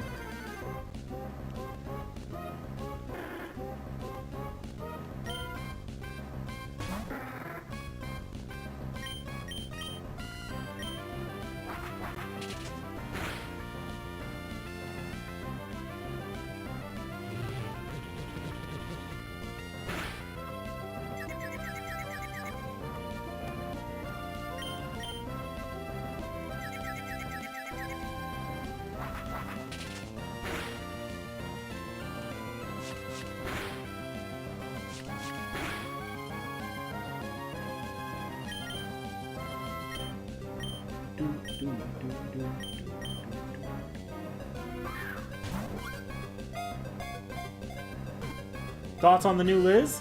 I obviously haven't seen the welfare one yet. The new one, she's cool. I love that final Ascension art where you just get all of the batteries together. That's very, very charming. Okay, so let's go Sassy Shin.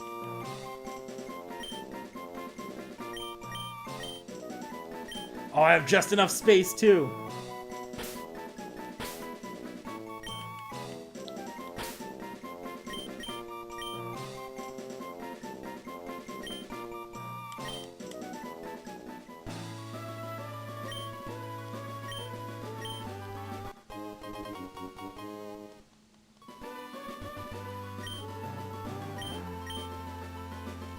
We're gonna immediately go to Winona, I think. I could explore more of this route right now, but I love the water reflection. But, knowing that Seki's probably gonna pop in about half an hour, it would probably be in my best interest to make sure I have as little left to do as possible, so that at that point, I just wait until she's ready to pop in. And we can just play pretty inconsequentially and be done when it's over. Because this is where I wanted to get to today. And it's a good thing that Seki is here to fill out the rest of it.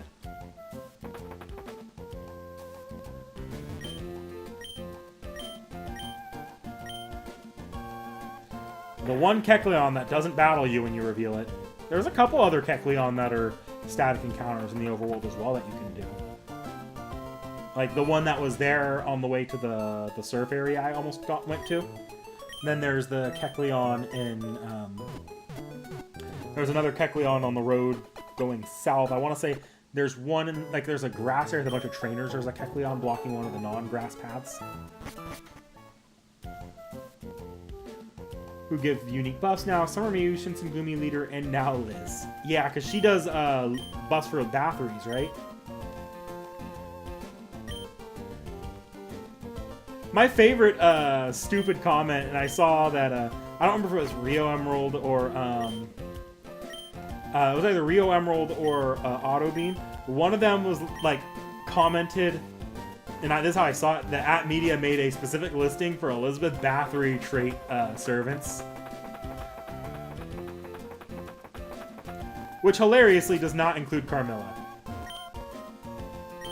Yeah, here's the furniture store. But I'm not buying any yet. Because the only place I have because I haven't set up a secret base yet. I'll do it probably after I hit Lily Cove now that I have Fly.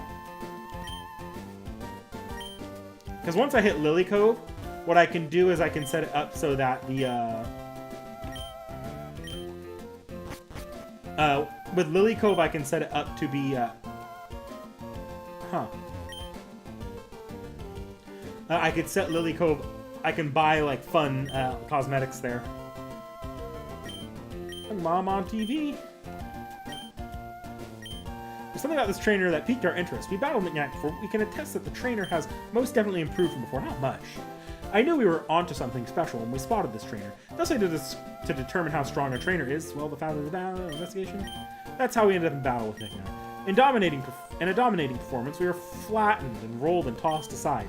Nick-Nack is ruthlessly strong. Here's our impressions after having battled our featured trainer. The combination of Laron and Grovyle was divine. The sight of them, Laron and Grovyle selflessly supporting each other in the thick of battle, is a marvelous sight to behold. Iron Tail was the move the trainer used last in our battle. The move Iron Tail is Laron and Grovyle's sign of friendship. After our battle, we asked Nick-Nack for a succinct summary. The trainer replied, "Can't." And can't.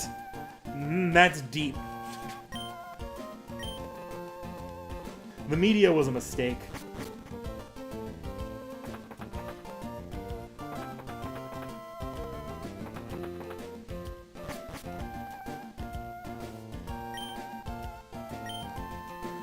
The final Halloween event? Look, I'm not gonna fall for another final Gouda Gouda. No, I'm not trading. The trade sucks.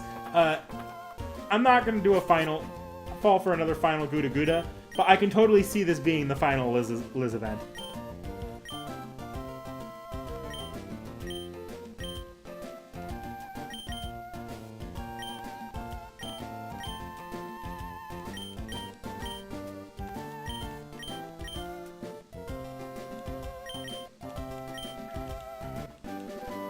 Hidden power! That said, there's been some speculation on whether or not this means end of service. Like that, like every... Oh, no, I don't want to teach a Pokemon Sleep Talk. Just like every single time anything that could be construed as end of service is talked about, it led to some end of service discourse. I think what a lot of people are missing is that FGO is not just another type Moonwork, it's their primary means of income right now. So that game is not end of servicing until they're confident they have another new primary means of income, or until the income well dries up. And I don't think either of them is quite true right now. Yeah, Final Hinoji certainly was not the end of Guda Guda. That's the point there.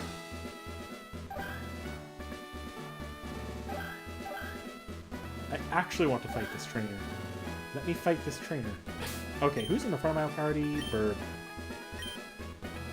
I actually anticipate we'll probably get a Grovyle evolution before I hit the gym leader. Because I think I'm going to have Grovyle out for a double battle. And I might swap. Let me take a look at how much EXP he gets. That'll tell me the difference. I'd like to have Grovyle or Sceptile by the gym. If nothing else, just because it's a bigger stat wall.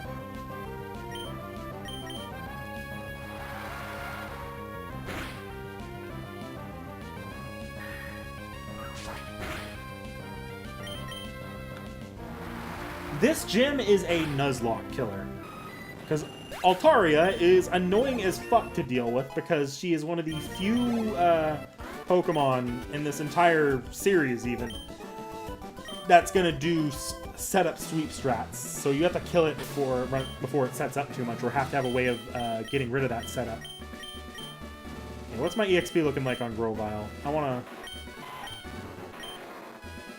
Not great, okay. Well, we'll do what we can. I might be able to fight some Pelipper's or Wingull or something. Look, a double battle. Wonderful. Oh, I do have Dragon Breath on Seed, so that might be a viable way of fighting Altaria. I'm not going to bank on it, though. I think my primary means of dealing with Altaria, I kind of know what I'm going to be trying with this fight. I don't know if it'll work, but I'm going to try it.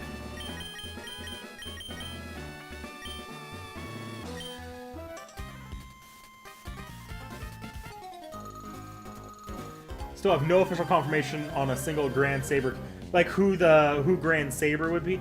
I mean, it's a pretty...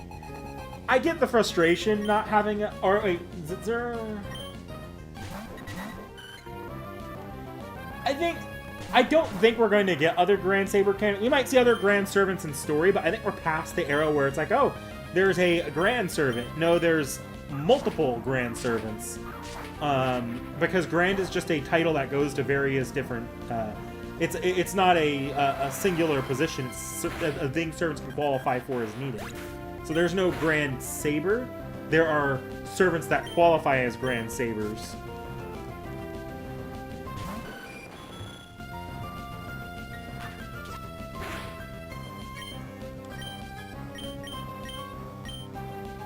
I wouldn't be surprised if the primary reason we don't see a lot of them anymore is because they are trying to move us away from just that a very predictable grand Quappy. I almost feel the same for Beasts, but I do feel like that one they're a little bit more obligated to actually finish up, since that's a little bit more in the normal stuff than just being a seat. And it's something that's actually supposed to be part of the narrative arc, so...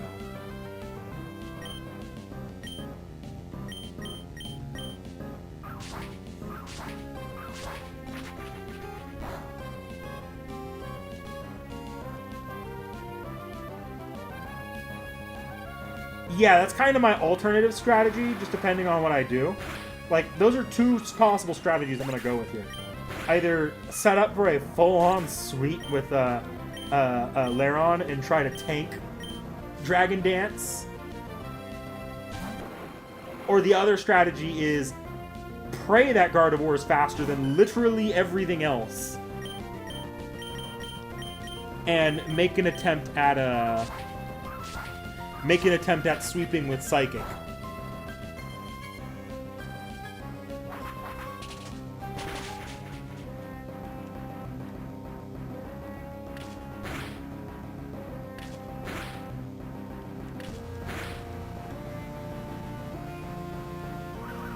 That's fair, Tacos. I understand that that people be busy sometimes. You probably will be missing if you do check out.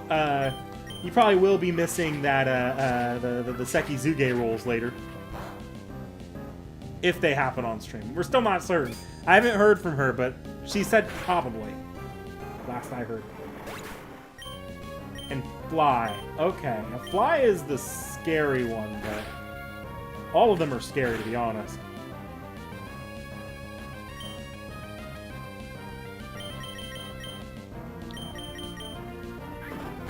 Kill. Yes.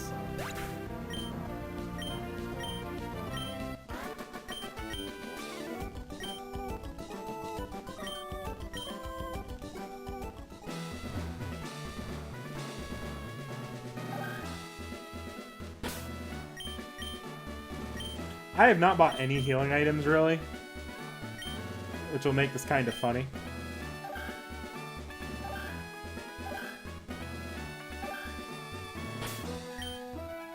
Another double battle, huh?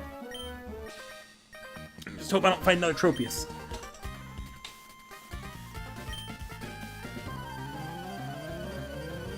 If I had Reflect, that wouldn't be a terrible way of getting Gardevoir set up. That's a bigger issue, is if they can manage to kill Gardevoir or deal enough damage to where it's not worth using enough Calm Minds to make a sweeping Psychic setup.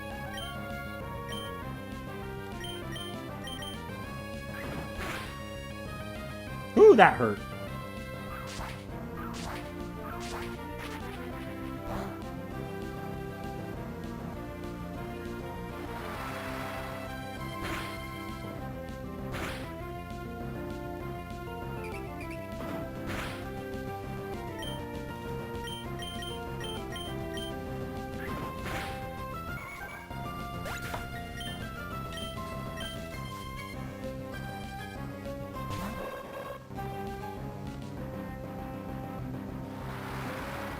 Yeah, no worries at all, Tacos. No worries at all.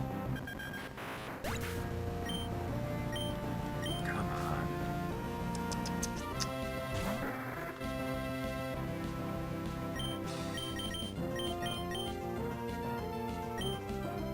on. Surf maybe wasn't the best idea, because Zatu's got enough special defense. Who are you nightshading? Okay. It hurts, I guess. And Pelipper might not go down from this, yeah. I can quick attack either one of them to kill, though.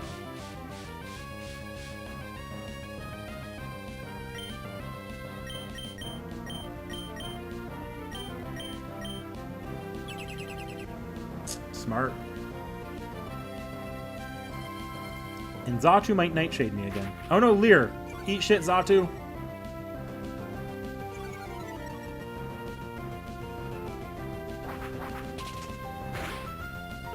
Can I just say, I was playing Legends ZA, and I got pretty pissed off trying to get the...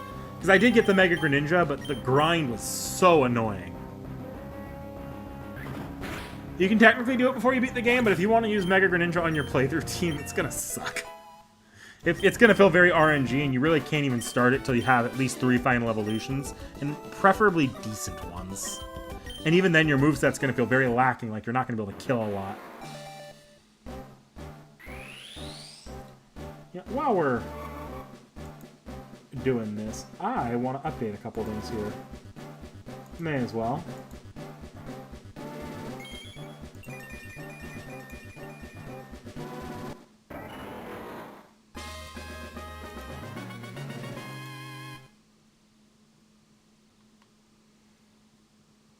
Is it you? No. Why are you even in that folder? Here it is.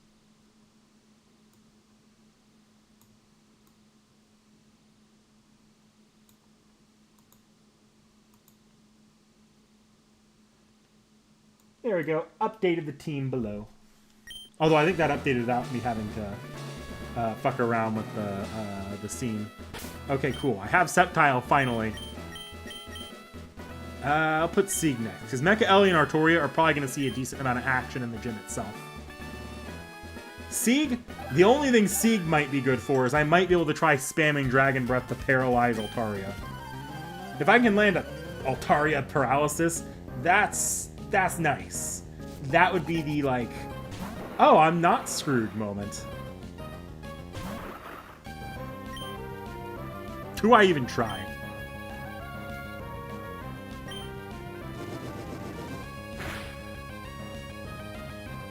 That was a critical hit, guys. Oh, and that's gonna hurt. I guess I can fight this fight. It's just now I'm feeling very like anything half good is going to pretty well wall me. And now I need to switch out. Aha! Aha! Aha!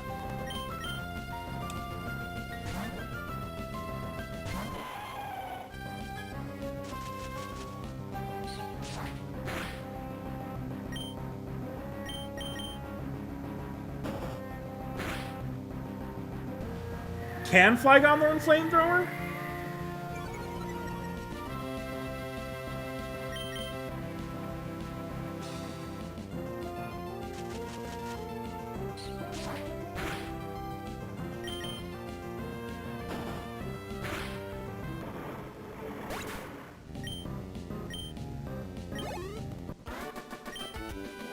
Ah, you lost, Zero Herrera? That sucks.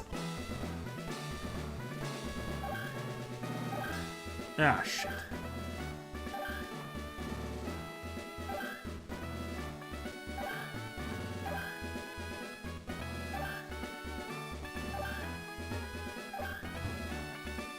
Alright, we'll get at least one attempt before Seki comes in with the Zuge banner.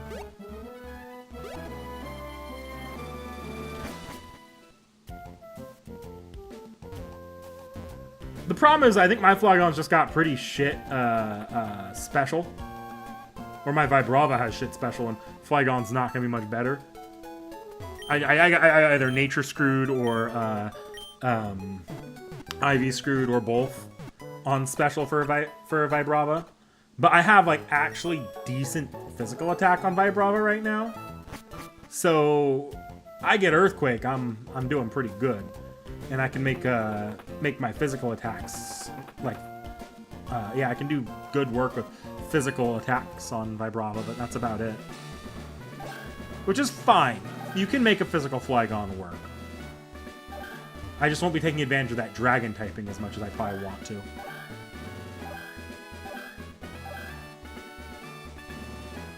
What I've made for myself is a glorified ground type that has dragon resistances. But Dragon's a decent defensive, or a really good defensive type, so I'm not worried about that. I'm not worried about that at all. Okay, we are going to try for a sweep first. How's my money looking? Not terrible, actually. Oh, if it can, well, the elemental punches are still special in this game. They don't become physical till Gen 4.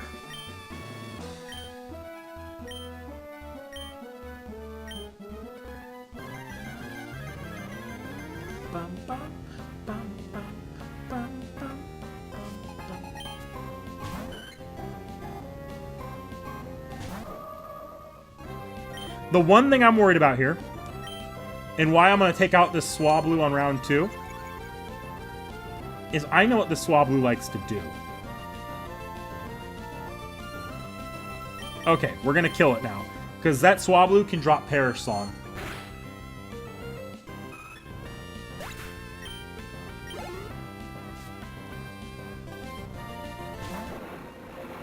Tropius is going to largely use grass-type attacks, or because it's largely a special attacker, I'm pretty sure. So we're going to see what it does here. I don't think it'll be able to knock me out, but it is going to go for a Solar Beam. So let's see if I can't... I guess Solar Beam's a special attack. And I have Hyper Potion if I need it. Let's just try to... Oh, you're an Aerial Ace, actually. Oh, I'm good. Okay, now we're going to try a sweep. See if I can sweep this. It is probably... I feel it's got to be getting ready for a... Yep. How is this going to do against my special defenses? Shit. Okay. I might be able to sweep this with Artoria. I managed to. I got a really good start on that, and it's not even sacrificing EXP I could be using because I had such a good lead. Or I made sure to level the Pokemon that weren't going to be usable here. Okay. I got 7 more of these.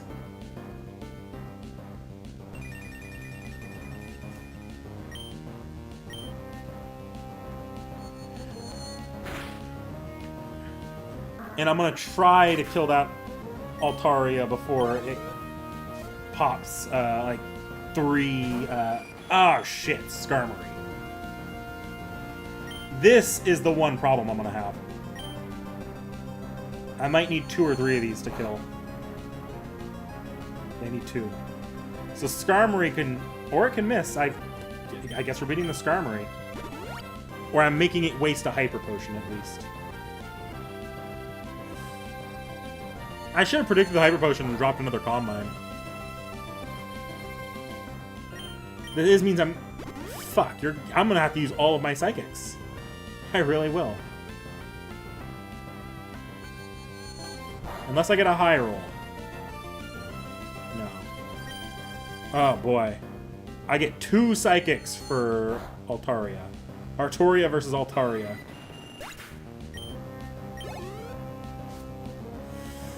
Okay.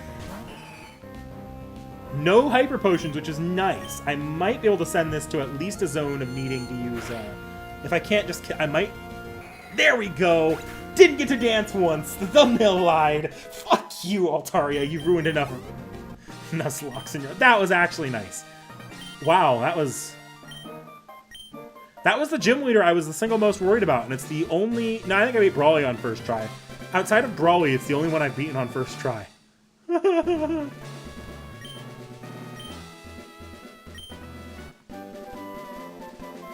Time to redo the thumbnail. Just redo the thumbnail, put a large, like, bullet sign over Altaria, eliminate the stop dancing and just write, get fucked. Well, guys, this is awkward. I thought this route in this gym was going to take me significantly longer.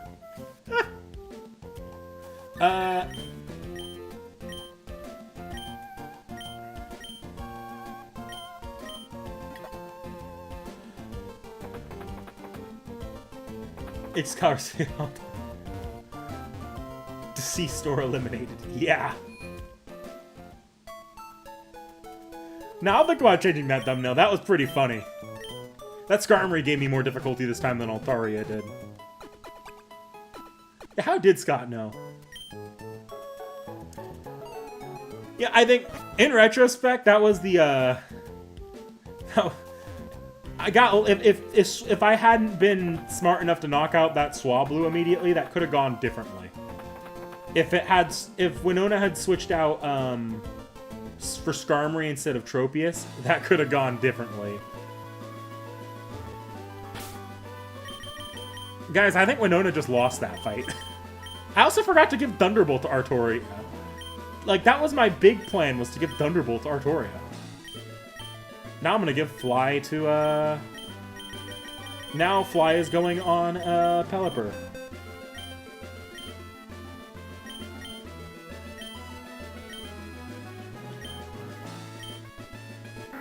I'm getting rid of Protect. Not that useful, in my opinion.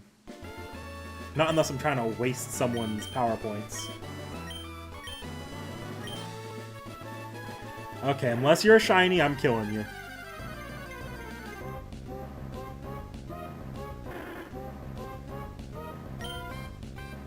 Scott is a talking cute. Why are you still in the front? I switched you, I thought.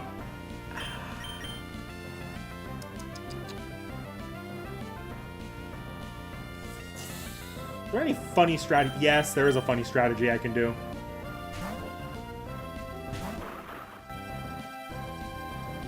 If it doesn't kill Sieg.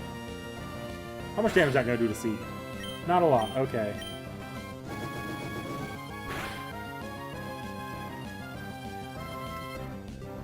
A, why am I landing so many critical hits? And B, how the fuck is that a critical hit? My special attack is ass on this Vibrava.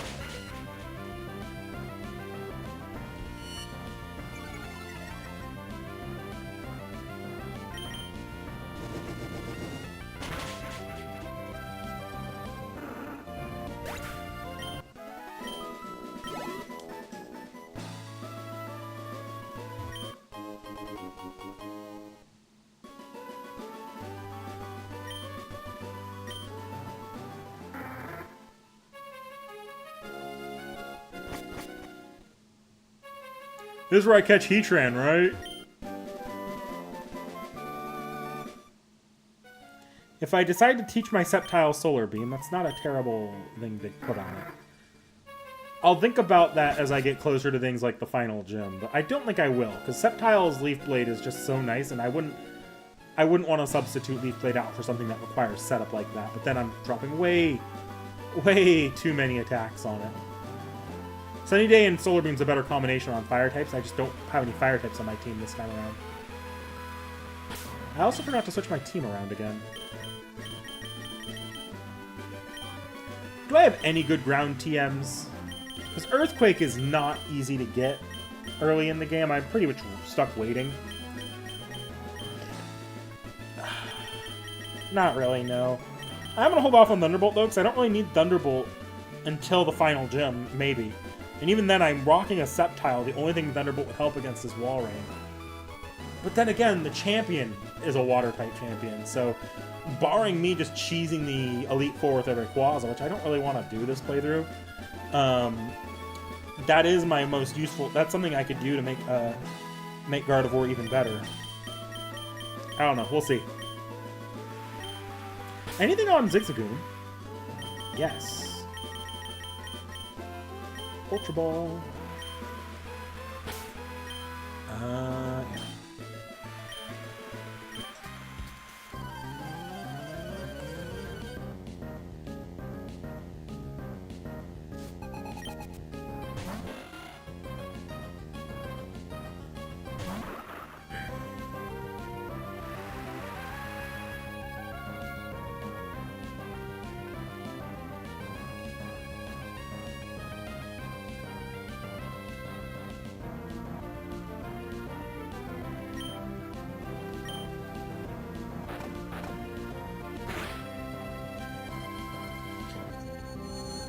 So wait, if Vibrava's special attack is 50, what's... Oh! Oh no! Okay, I was wrong. For some reason, I thought Vibrava got a huge jump in special attack in exchange for Trapinch's physical attack. I was just wrong. They're both just shit.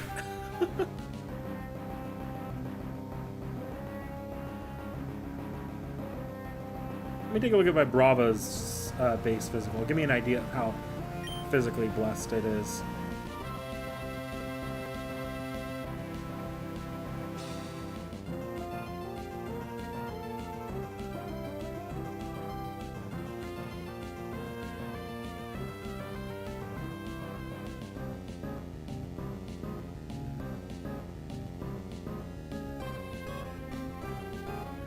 Okay. So Vibrava is just, like, actually a terrible Pokemon, even compared to Trapinch. The only thing I'm getting is speed. That's something. Has a double team rest Kingdra. True, it does have a double team rest Kingdra. Which begs the question, how am I dealing with a double team rest Kingdra? Because Ice Beam's not good against it, Thunderbolt's not good against it. Kingdra's a very interesting Pokemon to deal with. I'm pretty sure the only thing that'll be good against its other dragon types. So I'll be relying on Flygon's Dragon Breath most likely.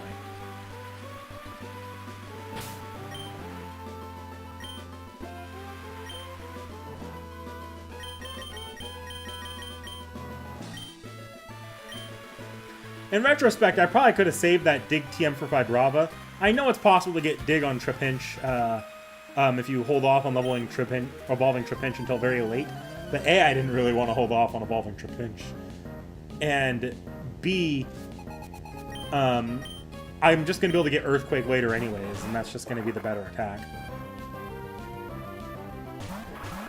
Still, until I get Earthquake with Flygon. I don't remember. Let me check Flygon's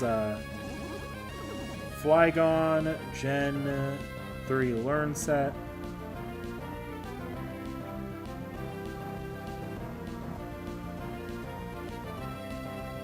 Oh, it's Earthquake. Huh. Flygon does not learn Earthquake via level up. Noted.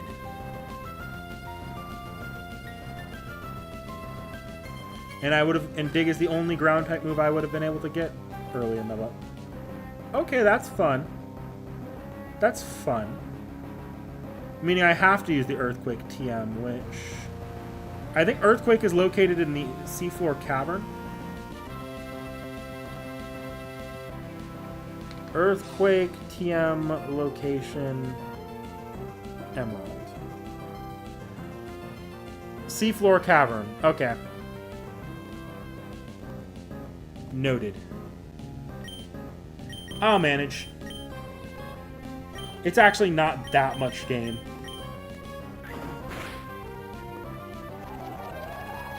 Hey, Santoon finally hit the damn main metric.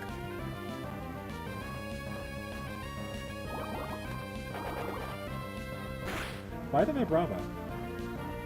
I guess that worked and it annoyed me because now I've lost the XP on Vibrava.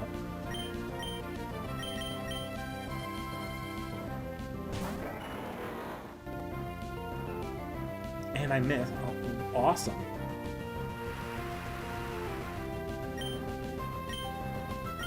I'm gonna kill this cast form, but do I have any revives I can drop on that Vibrava so I don't lose EXP?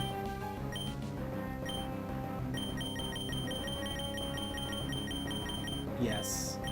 One, but I'm probably gonna buy more revives at the league anyways, so I can revive between matches. It is Zuge time. It's just gonna... So now we're just waiting on Seki.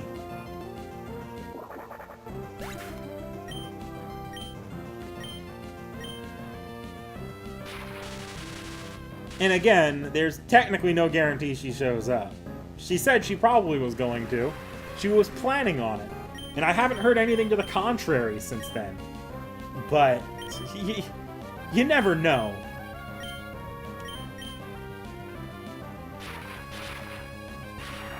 Ouch. That's gonna hurt, actually, because the Thunder in a Rainstorm with Stab.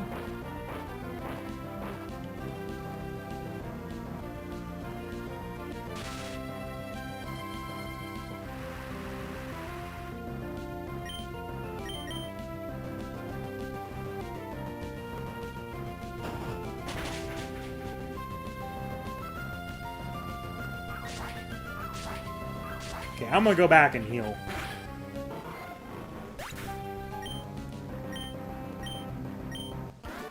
What's Gardevoir's next level up move? Because the first chance I'm getting, I am swapping out Teleport now that I have Fly.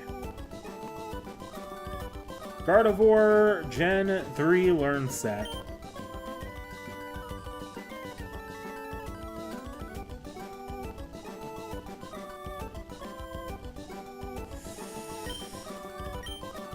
Future Sight at 42.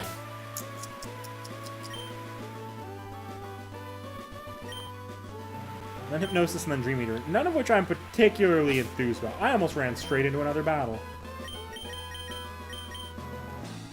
I have Fly, I know, guys. I'm just... one last use of it. Because I think I am going to swap it out for Thunderbolt, to be honest. Anything else that might be more worth it? I could also do Shadow Ball.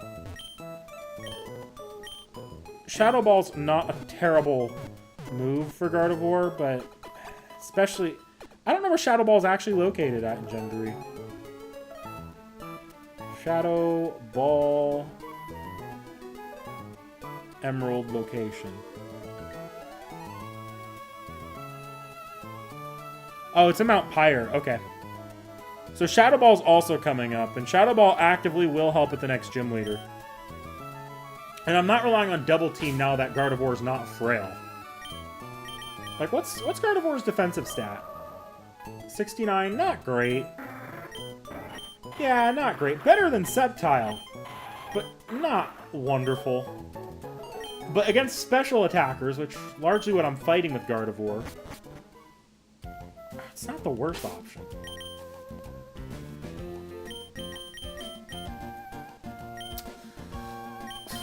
We'll see. We're about to get Shadow Ball, and I think that will be the next attack to go on Gardevoir. It just feels like somewhat of a waste if I end up replacing it later. Nice. Yeah. Go to the Trick House after Norman? No, I don't think I did. That's actually a good activity for the rest of this stream, is catching up on some Trick House.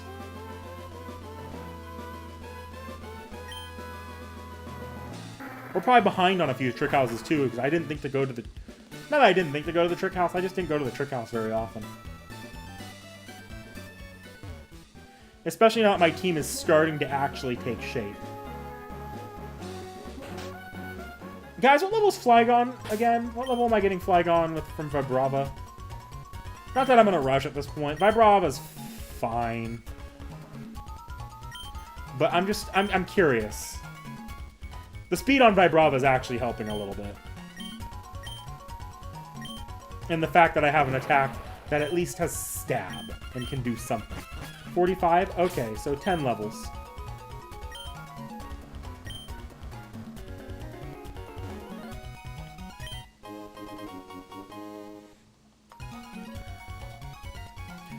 I need to check. I am in the Discord, right? Yeah, I'm in voice, so... It's on Seki if she has time to pop in at this point.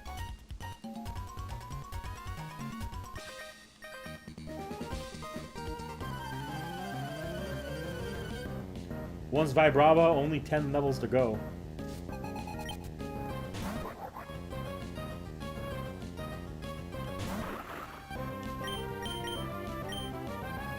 Come on, Sandtoon! If you get burned, I swear to God, okay. Oh, God, I wish I had a better ground-type attack. 70 accuracy is actually awful, especially when you're not usually doing that much. That did some good damage, though.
Yeah, having better speed actually is helping Vibrava.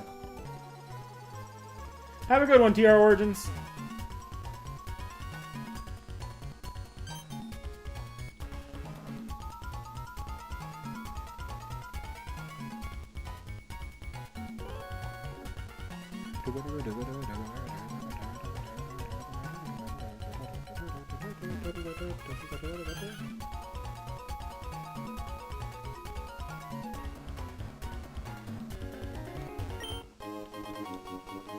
Why am I just getting mail in here?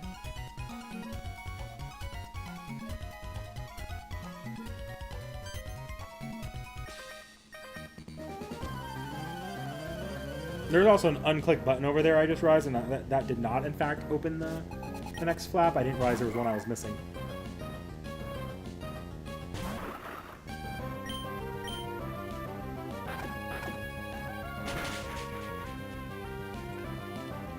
I just realized how low the levels I was fighting were. I was like, oh, that's why Vibrava's doing 50 billion damage with freaking Sandtoon.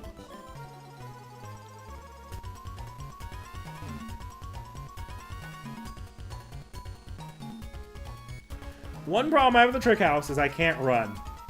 When you have like a maze-like area like this, at least like in caves, I can still run.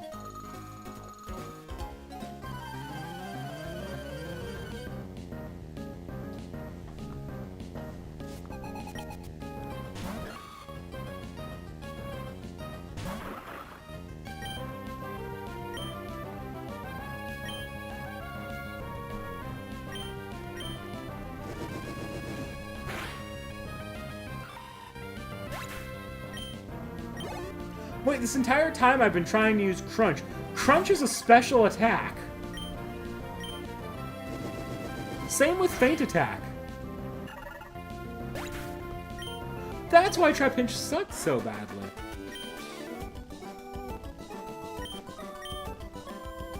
God, Gen 3 physical and special being based on type hurts me sometimes. Like here I am sitting here like, oh, why is my my physical special stat feel like why is my attacks feel like shit with Trapinch? Yeah, it's because Trapinch is Trapinch was using special attacks this entire time. That explains a lot actually. I think I'm switching out Feint Attack.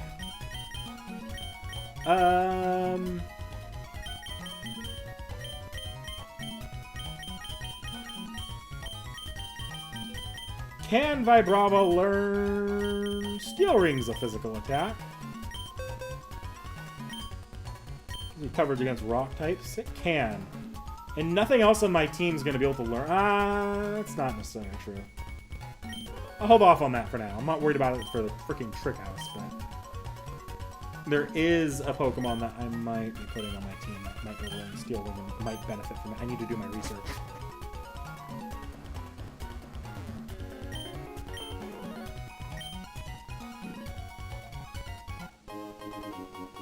Timer ball.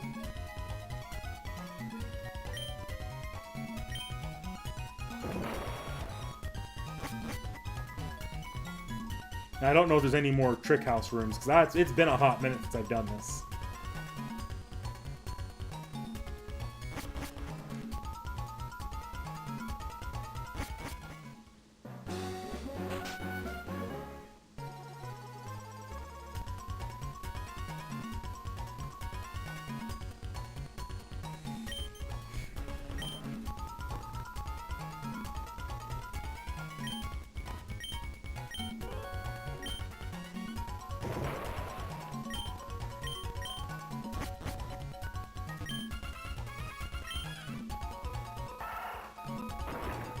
I also got to do this while I'm actively keeping Zigzagoon on me. There's going to be a point where I probably ditch Zigzagoon for a little bit. Probably.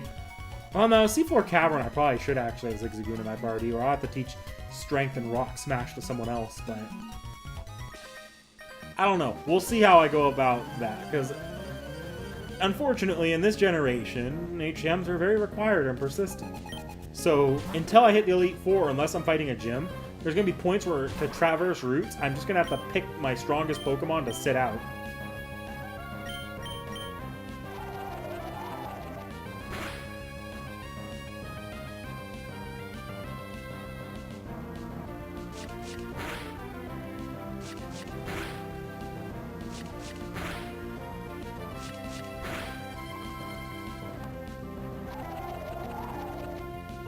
Yeah, that did nothing.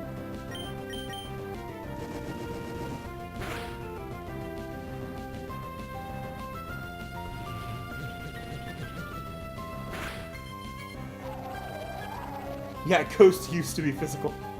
Oh shit, Ghost is physical! It's not gonna be good on Gardevoir in this generation. Fuck! What is wrong with the physical special split? The way I have to remember it is physical and special is all special attackers were evolutions except for dragons and dragons and poison types.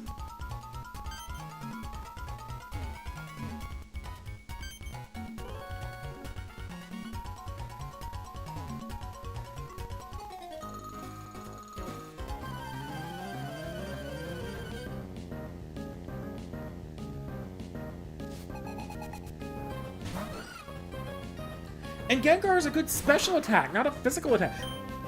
What were the devs thinking?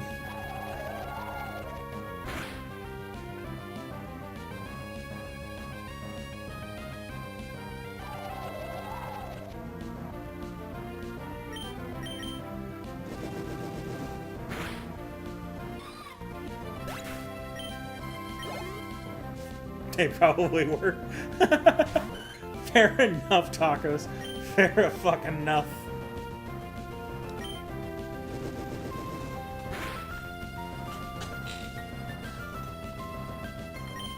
Yeah, yeah, special attack and special defense. Jesus Christ.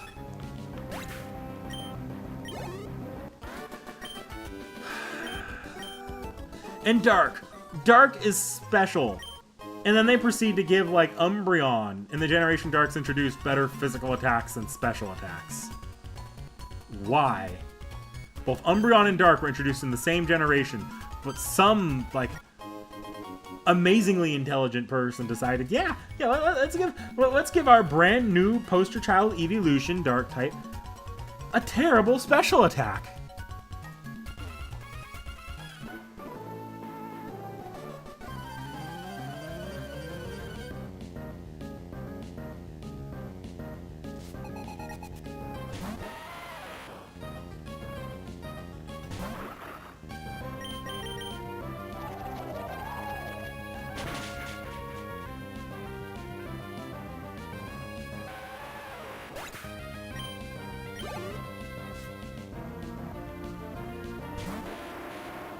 At least I'm actually able to do battles with Sieg at all.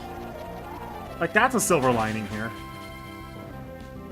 They're not great battles, but they're battles. Fuck you!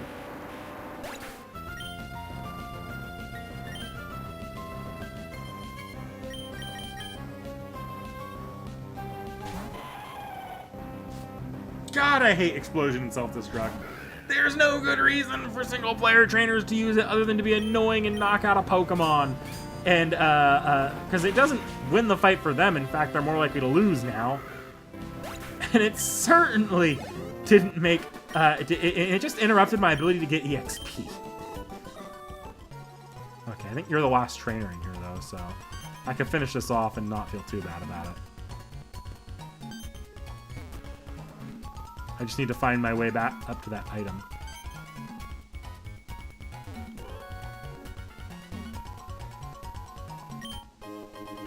More mail, yay.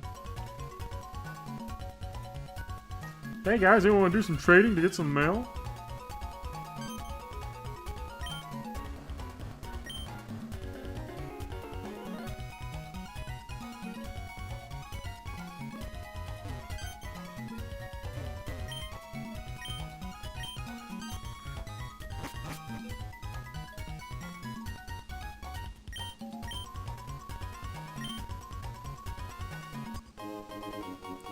I think I have one of those already. It doesn't help because I have no rock type attacks at the moment. I guess if I had a rock type that could help for Winona. Or I have a rock type in Lairon, but if I had one that had a any kind of rock type attacks on it, and then just, I use Lairon as a steel type. But let's see if there's another. I'm not gonna do it if there's another one immediately. I need to go heal my Brava, but I do want to see if there's another one. There is another one.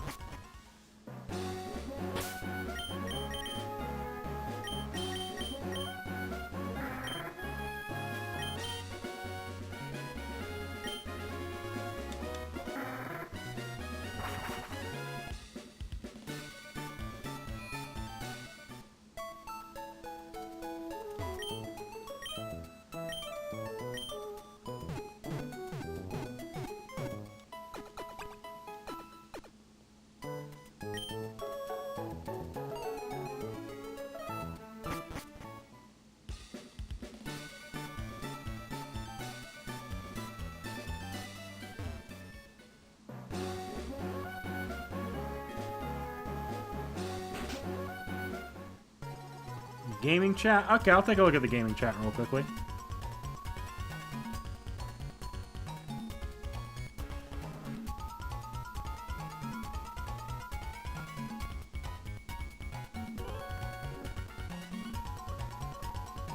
Oh no, I know Dakota Doe. I know the type.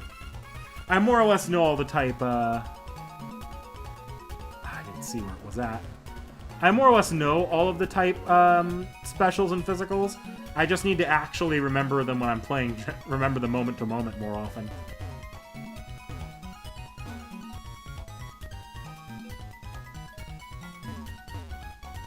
I didn't see where it was hidden. There it is. I didn't. I checked every object in this room. This is probably the final trick house, I think.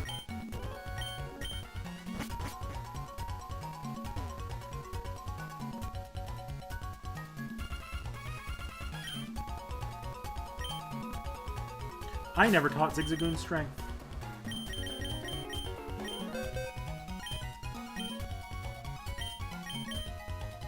Oh, yeah. Nobody can learn strength. Why can't Zigzagoon learn strength? I wouldn't mind teaching it to Mecha Ellie, to be honest. Strength's not a weak normal type move, and I can use another attacking move. Yeah, I'm gonna get rid of Takedown. I'm willing to lose 10 power for higher accuracy and no recoil. Especially because I have Iron Tail as a low accuracy, high damage attack already. Yeah, Takedown's fine to remove.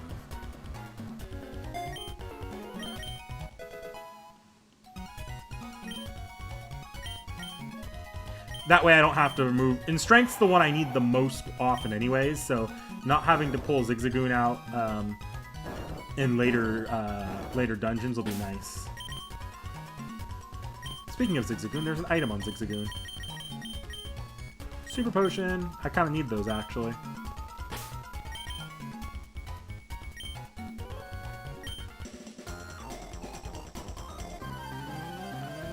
Yeah, and I'm not trying to really evolve Zigzagoon into a Linoon right now. I guess I could go grab Linoon and use that, but eh.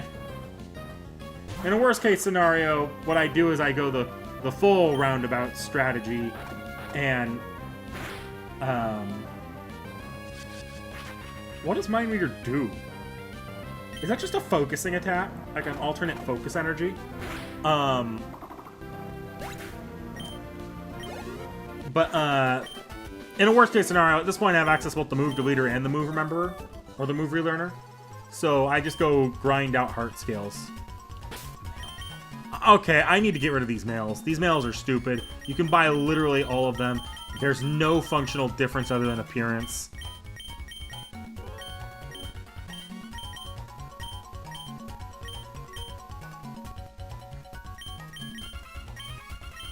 And they just take up bag space. Zero purpose to having them. I do need to clean out my bag again a little bit, though. Okay. So wait, why would I grab that mech mail if I'm throwing away my mail right now? Fuck. Well, there's the not what I meant to do.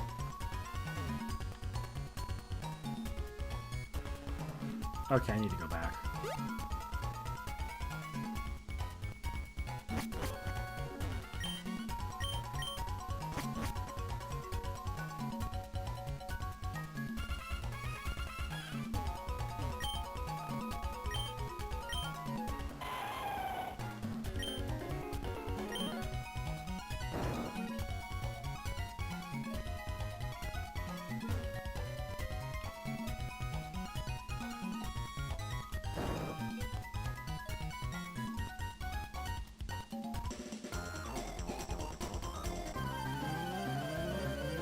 Zero purpose to going back here unless you want to get into a fight, I guess, but...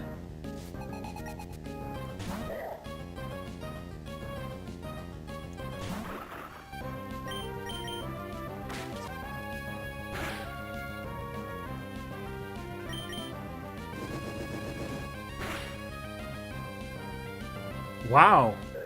Good critical hit.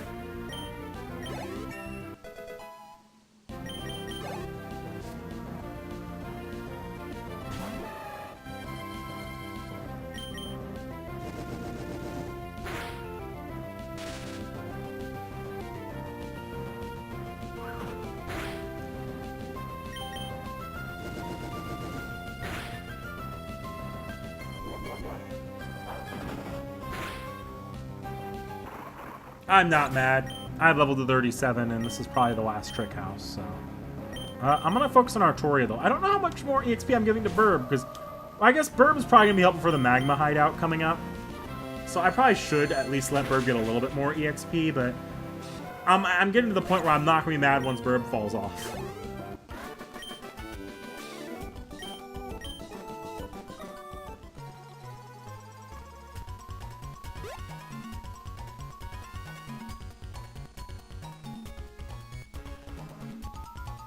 Did that reset when I moved? Okay.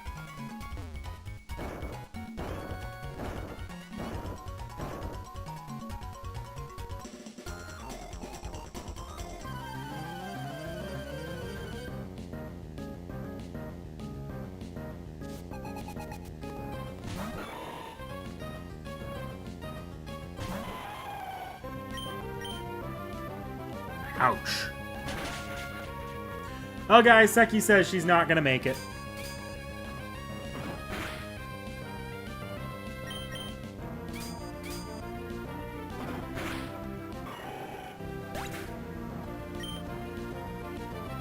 The Gouda Gouda event. Gouda Gouda event's already started in JP. Oh, no, not Gouda Gouda event. The Gouda Gouda event ended... Oh, yeah, that's... Is there a Gouda Gouda event? I thought that Gouda Gouda event was later. That Gouda Gouda event shouldn't be till at least November or December, to my knowledge.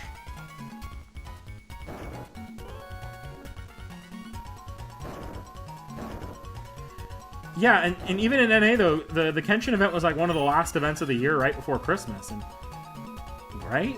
Am I wrong?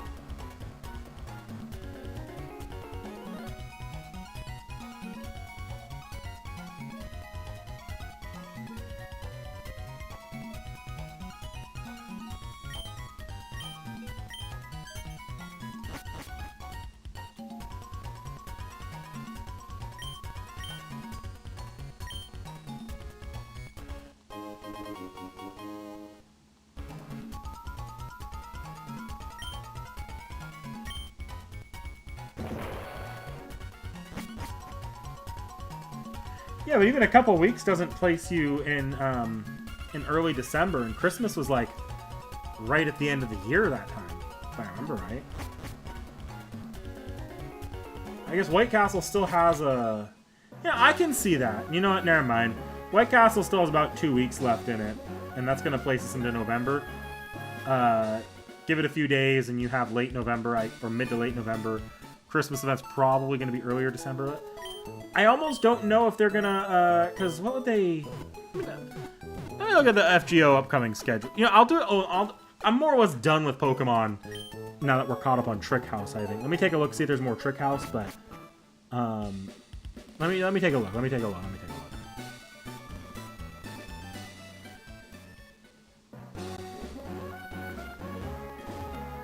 I think you guys are right, though. Oh, no, there's still one more Trick House.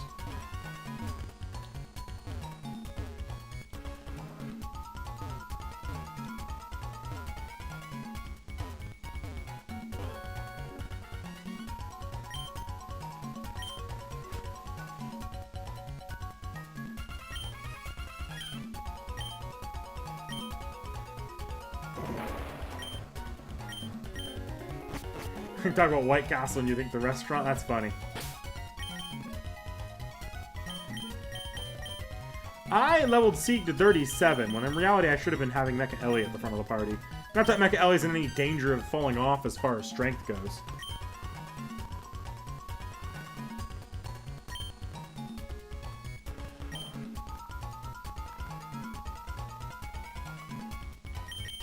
Kayla.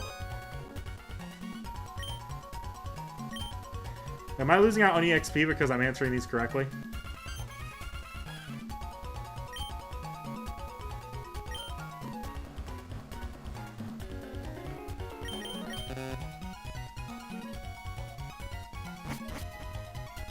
Nope.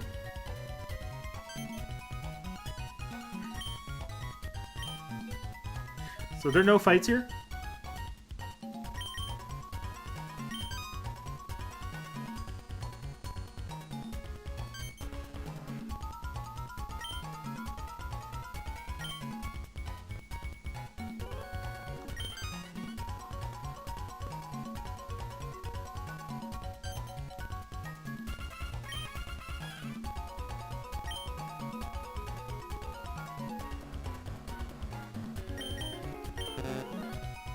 Oh boy, this is gonna be annoying, won't it?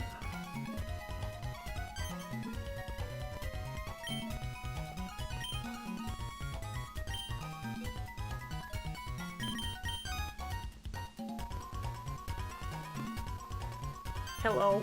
Oh, hey, Seki. Hi. Hi, I thought you weren't making it. I have 5 minutes. You have 5 minutes? Alright, how do I... Okay, hang on. Let me close out of my game let me here for a see if second. I can manage this on my end before you... There's 2 ways you can go about it. You can either make it your camera, or if you want to be on camera, you can actually, where it says share screen, you can also pick your source. Yeah. We're gonna try. We're gonna try. Let me know once you get it, and I'll switch over to the Discord. Okay.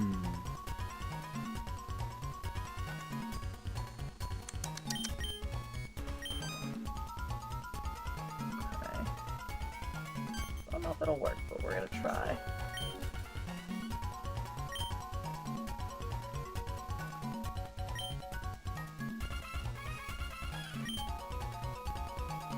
Is it working? Oh, I think I see something live. It's trying. I don't know if it's gonna register it though, because it's not registering it for me, you know?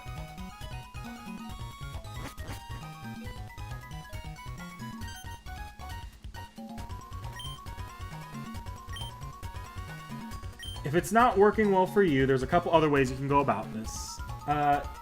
Try instead making it your camera. Make it my camera. Why did the question change? What? Sorry. Are you kidding me? Ah!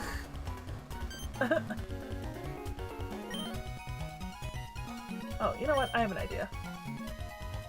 You might not get sound. Yeah, no, the point's not to get sound, so you're good. Yeah. Okay, I have an idea. Here's what we're gonna do.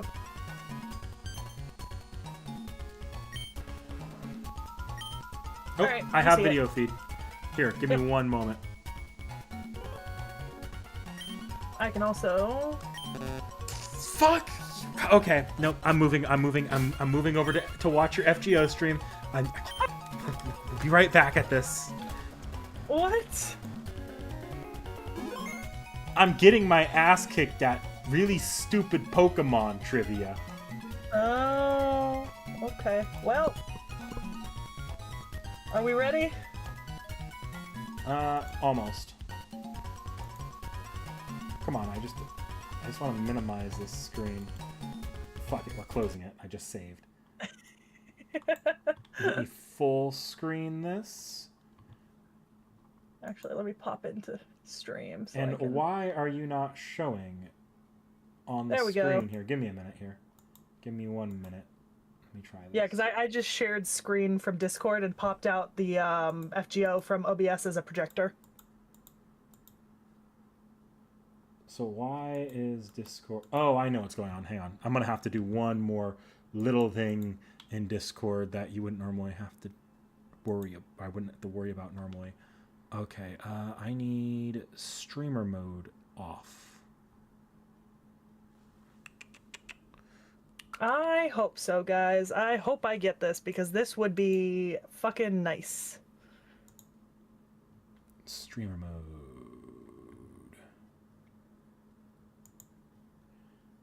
There we go. Okay, they can see you now. Alright, we're gonna start with summon tickets.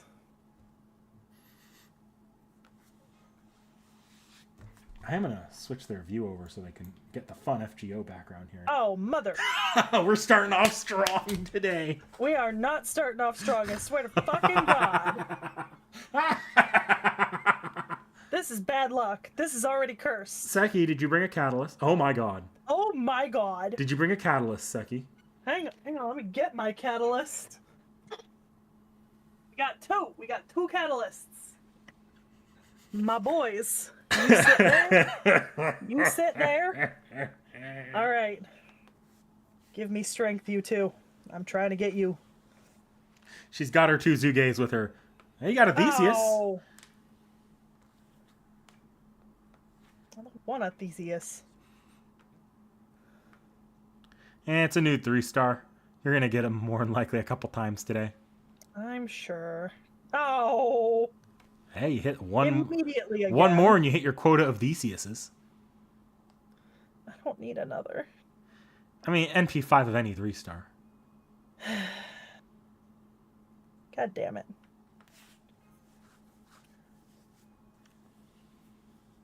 Okay. Ah, these rolls have been particularly awful for you. I know. Ugh, disgusting. All right. All right, we're now into the courts proper. I like your chances here. I don't. No, never mind. I forgot you have CEs. Yeah. Oh, that was pathetic. Okay, I'll let this one spin out. I don't normally let it spin out because I'm too impatient, you know? Dakota, though, I remember Seki liking Theseus as well, but also she's not going for Theseus.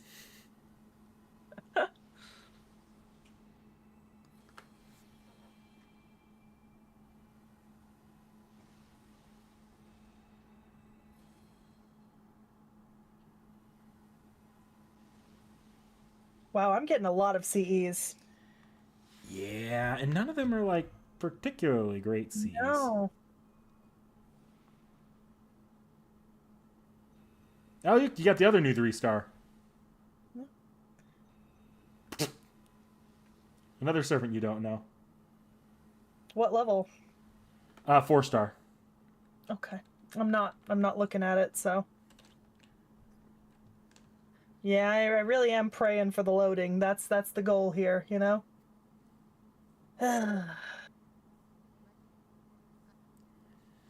Okay, click through, click through. Alright, this is my last one for tonight. Yep. Oh my gosh. That sucks. Well, You got him! Oh, and you got a really good CE there too, I think. No, that's not the CE, I think it is.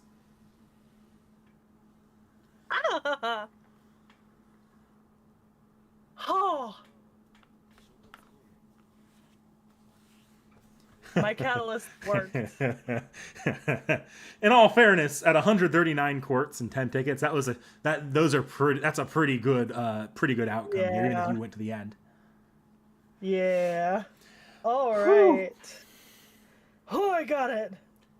Yeah, so that's your new target for leveling. I don't care what you're leveling right now. You need just get him max leveled. All right.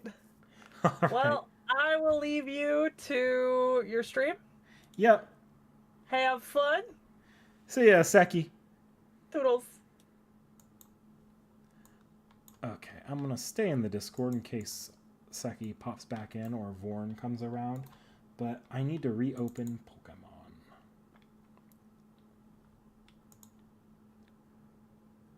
Load ROM, Pokemon Emerald. We're gonna finish up the trick houses. Yeah, he doesn't really need his skills leveled for what Seki needs him for, and that's actually gonna open up so many things for Seki. Okay, back to this torture.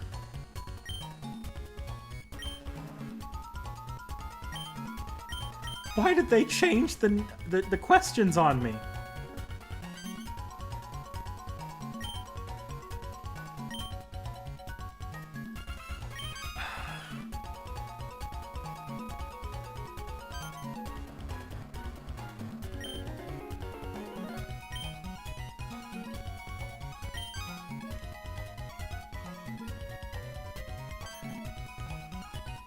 Oh, sorry guys.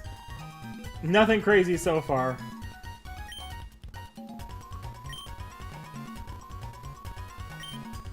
What? Thank God. Okay, good. I don't need to go south ever again on here. I just don't want to... I can just try that one and not the one down below.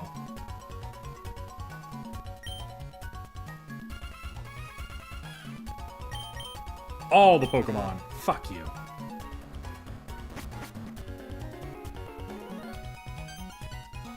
I don't remember doing this trick house when I was a kid. And I did all the trick houses.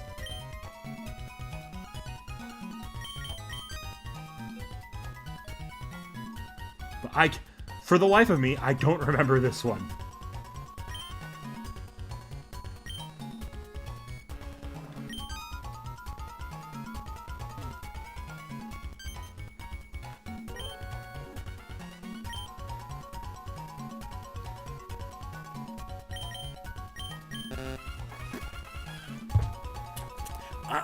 I am going to actively delete this game.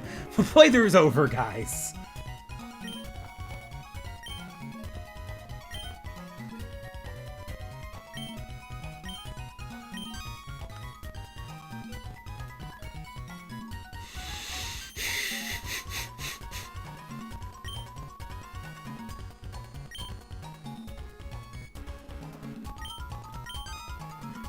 Changed up the question there, but I actually remember that one.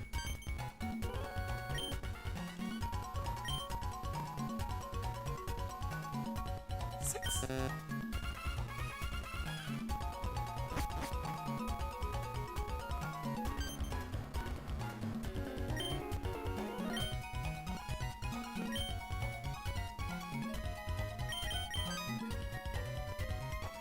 Guys.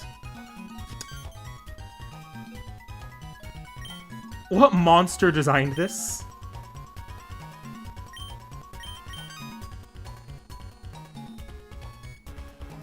Yeah, I know that one now, Zerora. No! No, give me the triathletes question. Oh, thank God I got it right. Yes, let me out of here. Let me out of here. Hey, motherfucker, I want to kill you.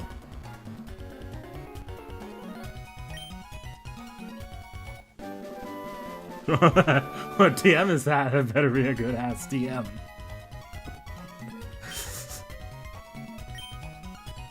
What TM did you give me?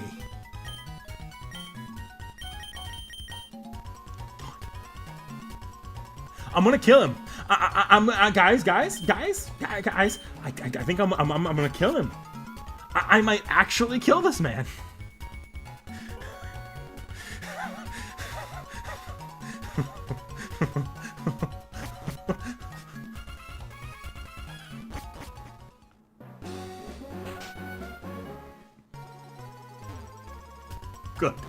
Good. That's the last one for now. Why the fuck did they make that? Okay. I think that's my limit for tonight, guys.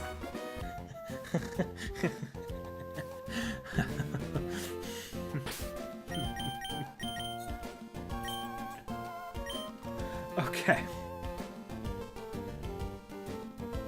Never again.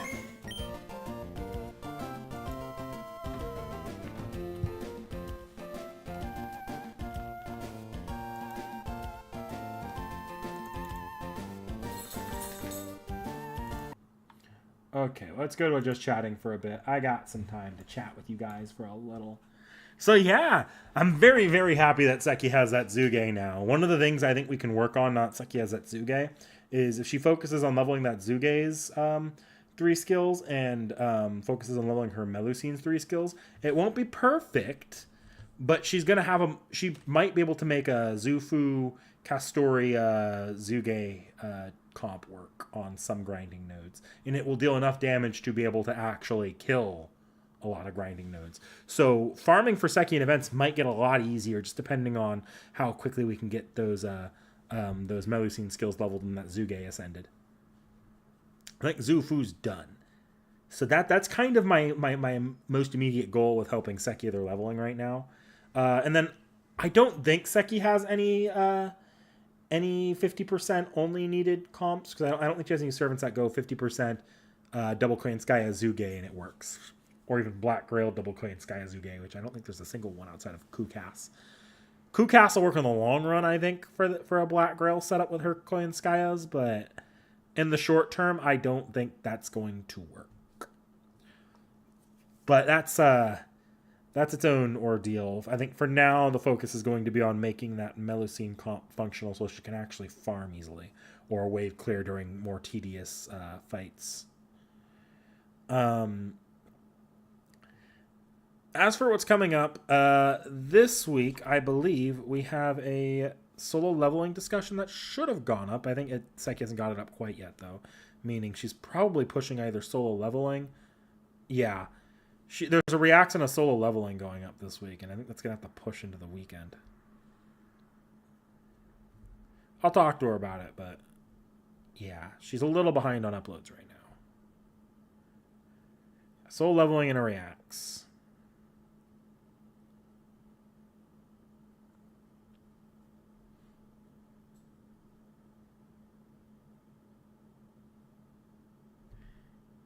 Yeah, we're a little behind. Solo leveling probably should have gone up yesterday or today, and then the React should have gone up Friday. I don't know what Seki's plan is on that. I'll check with her. As far as the hint on the Reacts, that elephant hint is hilarious.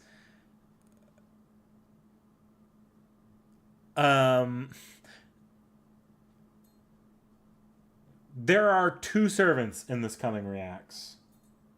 There are 2 servants. Like full FGO servants. And then as for other things going on, so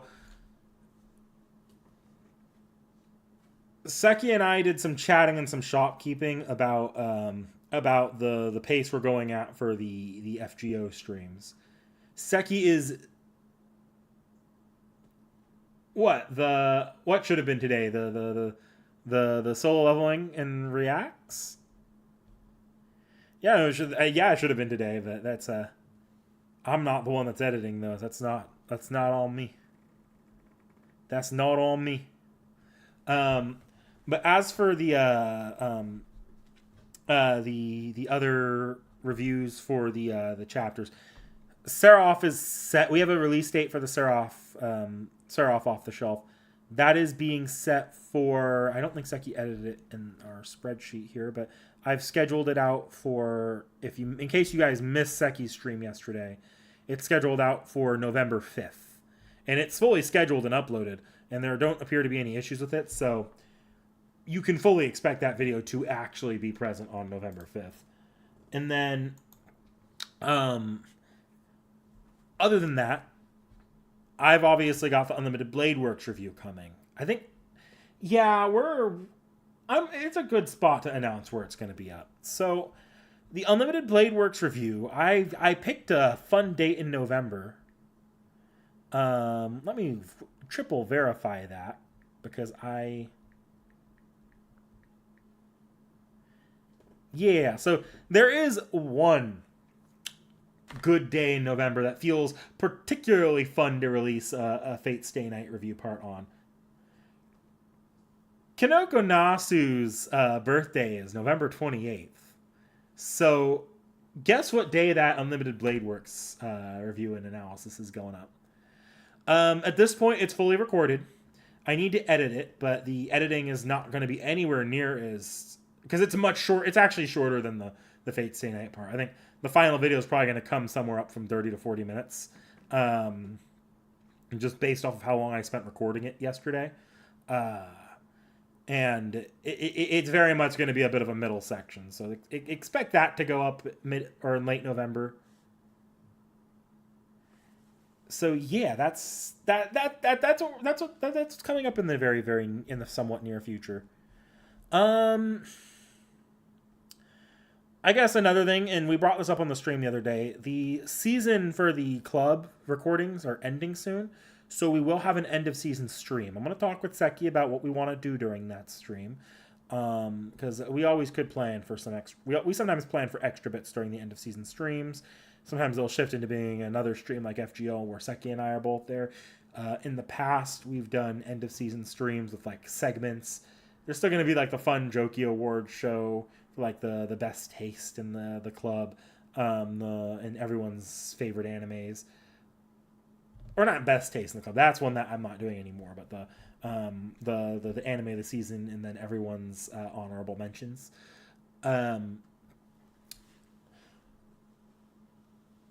So yeah, that's coming up rapidly. Actually, I think the set date for it's in November. November is that?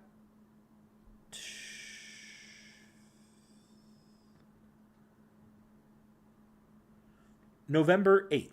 November 8th. So, yeah, that's coming up. Save the date.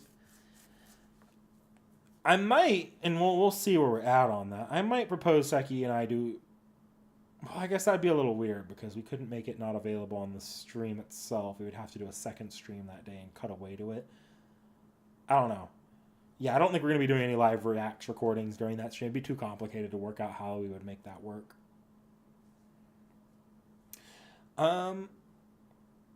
So yeah, so streaming next week, I'll talk about this now.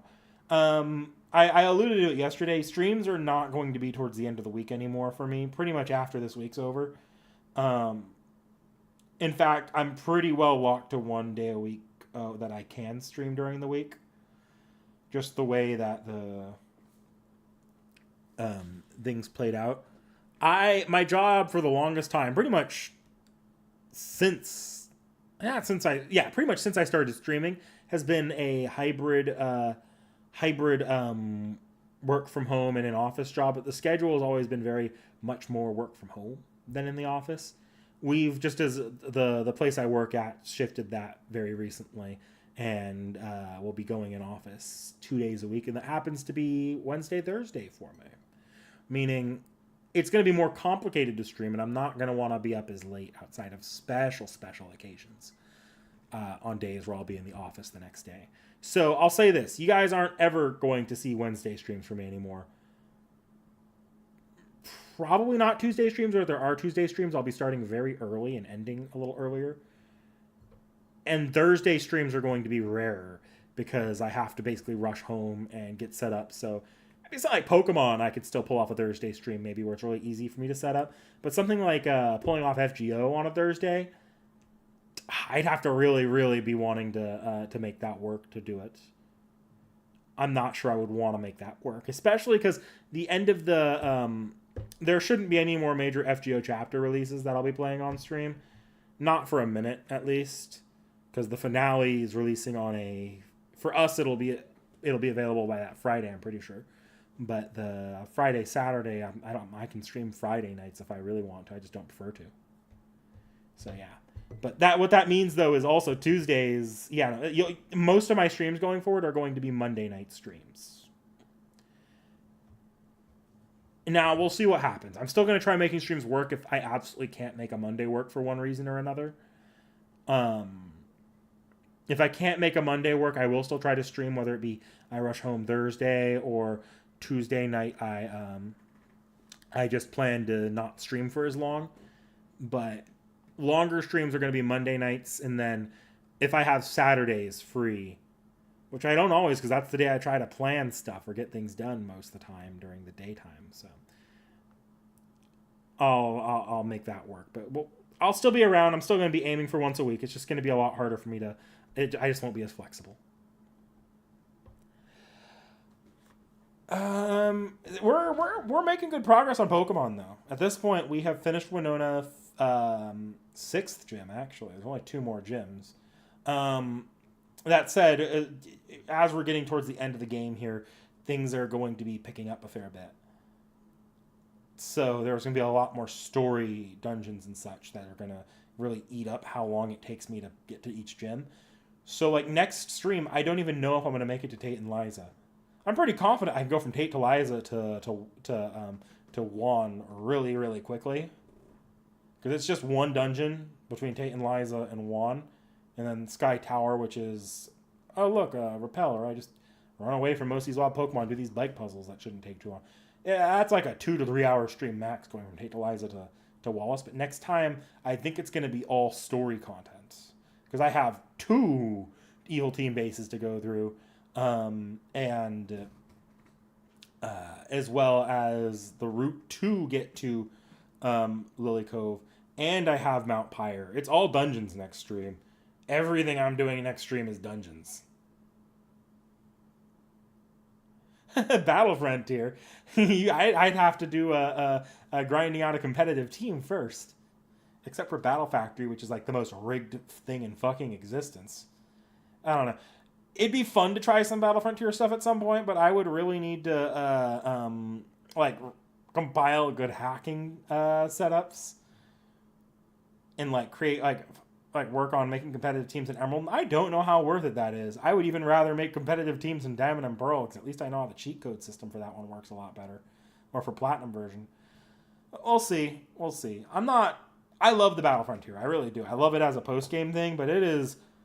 And it can make fun one-off streams here and there. Like maybe I can do a Battle Factory stream and then try to set up teams for the Frontier and see if we can manage. But they're a time sink, really, really big time sink in terms of investment. And I don't know if we want to hold off playthroughs that long, as opposed to just keeping them in my back pocket as one-off streams here and there when I feel like playing Pokemon between other games as a secondary stream. But I think Pokemon will probably be finished up in the next 3 to 4 streams. So, assuming I can maintain one stream a week even as I'm going into this, I should be on the next game by December, and I'm probably going to take a break week after Pokemon because so here's kind of the plan. I want to be done with Pokemon by the end of November. And then in December, we have the FGO finale right before I leave for a trip. There's not a lot of room to do another game there, and if I do a game, it's going to have a huge break because I'm not going to do it the same week I'm streaming the FGO finale, and then I'm taking a 2-week break for a trip. So if Pokemon's taking another 3 streams or so, it should be 3 streams, to be honest, just 3 streams. I don't see it being any more than 3 streams because 1 stream for all the dungeons next time, I can even make it a longer stream if I'm doing it since I'm streaming Monday. And then a stream to finish the badges, and then a stream for Victory Road and the Elite Four. It should be 3 streams, all things considered. If I can manage 3 streams, that'll take me through mid-November. And then I'll have about 3 more weeks of downtime, maybe 4 more weeks of downtime. Obviously, not enough time to finish any game from scratch. At that point, what do I want to do? What do I want to do with 4 weeks? I'm not taking 4 weeks of break before the FGO finale. At best, I can maybe take a break, 1 week break after Pokemon and 1 week break before the FGO finale. So I still need 2 streams. I think she can, and she's pretty hard set on it, so I think she will. Shimosa should only be 2 more streams max. And Christmas will only be 1 stream. So really the biggest hurdle here is going to be Salem, which can get a little wordy, especially in the plays. Even though gameplay-wise it's one of the shortest chapters. So I think the conclusion we've come to is we're going to do our best to do Salem by the end of the year and make sure we have time to do 1 to 2 streams of Christmas. And then if any more time is needed other than that, we'll start skipping story chapters for Salem. We have pretty soft goal dates set, so Seki's going to be making the effort to finish by the end of the year. And she wants to be not just finished by the end of the year, she wants the Christmas off the shelf to release on Christmas. So I'm going to talk to her about maybe doing Christmas after Shimosa and then doing Salem doing Salem after Christmas. Because then Salem can be sped through with skips if needed. And it actually saves us time. So, but for the 2 streams that I've got left, I need something to work with here. I guess if y'all in chat want to propose any ideas for like community streams that might be fun, like that time I played Melty Blood on stream, or if there's any games you wanted me to touch on multiplayer wise, we can do a little of that. I don't want to do Episode Igus. Episode Igus is going to be more in 2 streams. Episode Igus is in the running for something I can come back to after the new year, because I was kind of hoping that Fire Emblem Path of Radiance would release by the time I was done with Pokemon. I don't think that'll be the case. For the Switch Virtual Console, I don't feel like emulating it if it's just going to come out soon anyways on the Switch Online. So I will need something to hold me off till Path of Radiance drops there.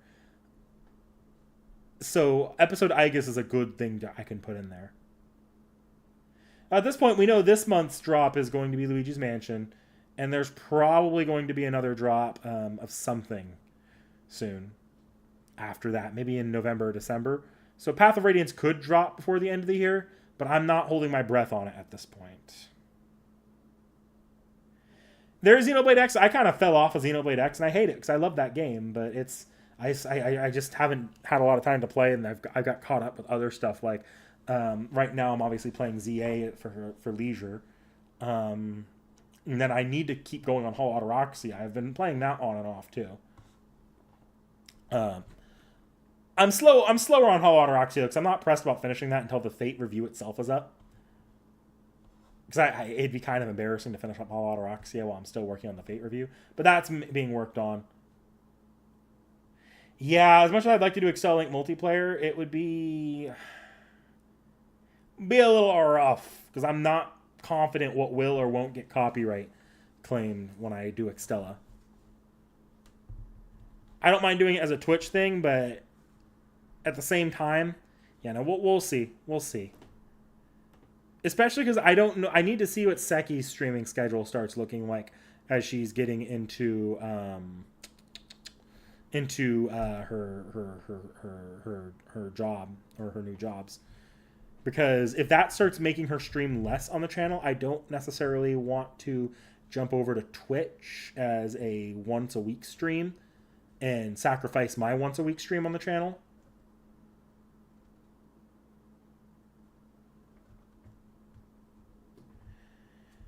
Can think about Melty Blood Actress again. Current code. I have it, but I suck at it. Could totally do something like that. Let me get Steam open here. Let me see what games I have here that I could, in theory, do a multiplayer game on. Steam. Where's my Steam? There's my Steam.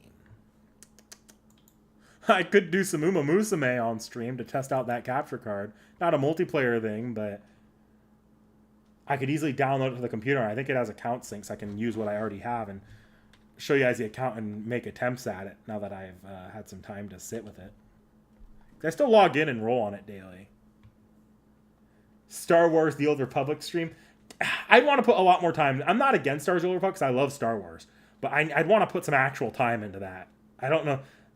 I wouldn't want to just like that. That's the kind of thing where, yeah, that's absolutely on the table as a community stream. That's going to be a community stream series though. Like that's something I'm going to like, that's like tacos. Next time I'm like talking about the next game to cover, if you want to see some Star Wars The Old Republic, be sure to mention that. That would be awesome to play on stream.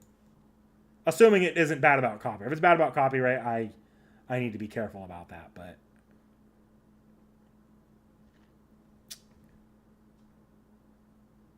the story is 4-player co-op. Interesting. I also want to do Star Wars The Old Republic's what I want to do on stream, and I also want to do Final Fantasy 14. But Final Fantasy 14, I kind of want to do with the rest of the club, at least to start. So that's probably going to be its own long-term project. Let's see. I'm going through the shared library here. See what I can find. See if there's any games that I own that maybe I can pop into and do some streams on.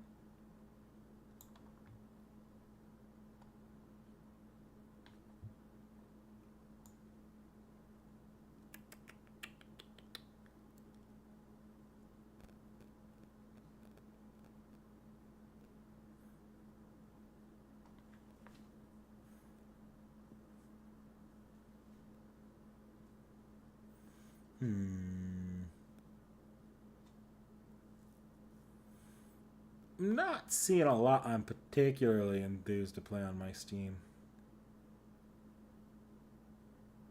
I could finish up Sonic Adventure for one of those streams. I kind of left that one hanging. That game's I've still got the Knuckles and Tails and Supersonic stories to do on that, so I might actually do that during the break weeks. We'll see how many times I stream between the finale and Pokemon Emerald. I think that'll be one of the streams, just because that's an easy stream for me to do. Yeah.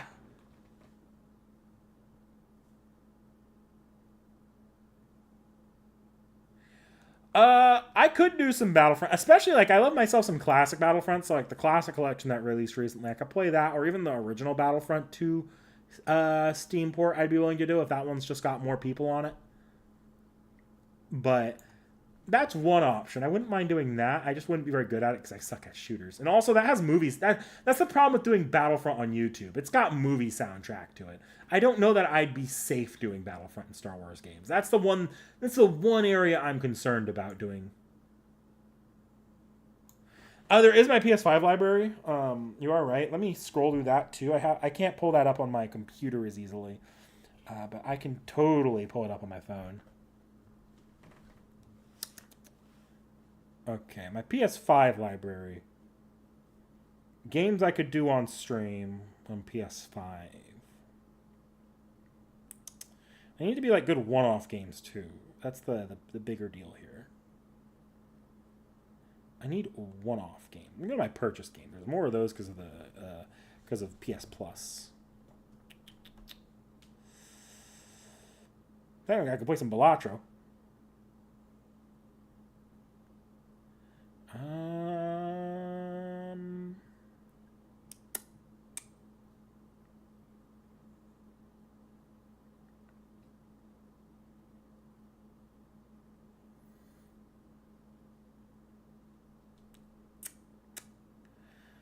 I'm not seeing a lot that I'd want to do for one-offs because a lot of my PS5 library, I don't play a lot of multiplayer games, believe it or not. So I don't necessarily have a very like a lot of the games I have on PS5 like, oh yeah, this is a playthrough. Yeah, my PS5 library is not that spectacular. Castlevania.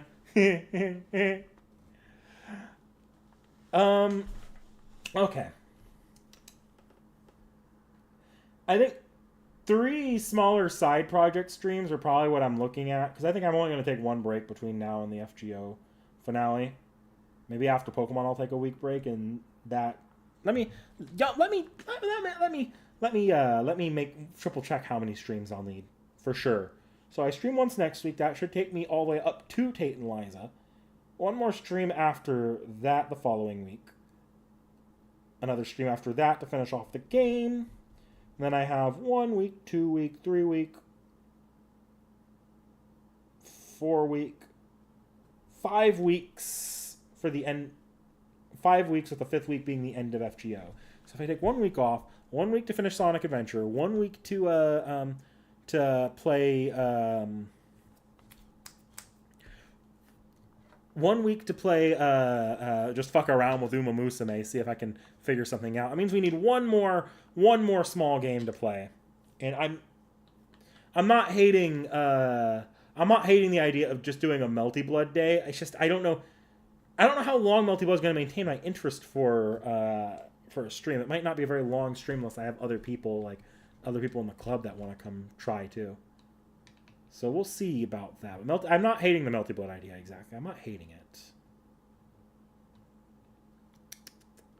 Yeah, Melty Blood might be the play for that 3rd week, and then 1 break week in there. Okay. I can maybe work with that plan a little bit. Maybe I'll even do a vote to figure out what's happening in what order for each week. Oh yeah, right, it also has movie footage in story mode. That's right. Castlevania for Christmas would be wild, though. It would be wild. The problem is, Seki sucks at Castlevania, but I also suck at Castlevania. Not as bad as Seki does, but I still suck at Castlevania. So I don't know that it's necessarily the greatest stream in the world for me to be doing as a one-off. That'd be like not necessarily a series. I'm sure I could beat it in a few streams if I really suffered through it. But we'd be sitting on one level for ages because I'm not good enough at the game to do it. So yeah, okay, I can close out of Steam now.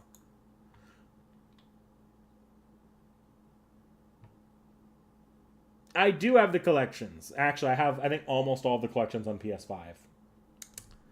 So Castlevania is not off the table. I just wouldn't want to do it as a one-off stream. I'd want to make it like a short stream series because I know I wouldn't finish any of them in one game. I do like that style of game, though. I don't know. Okay, well, I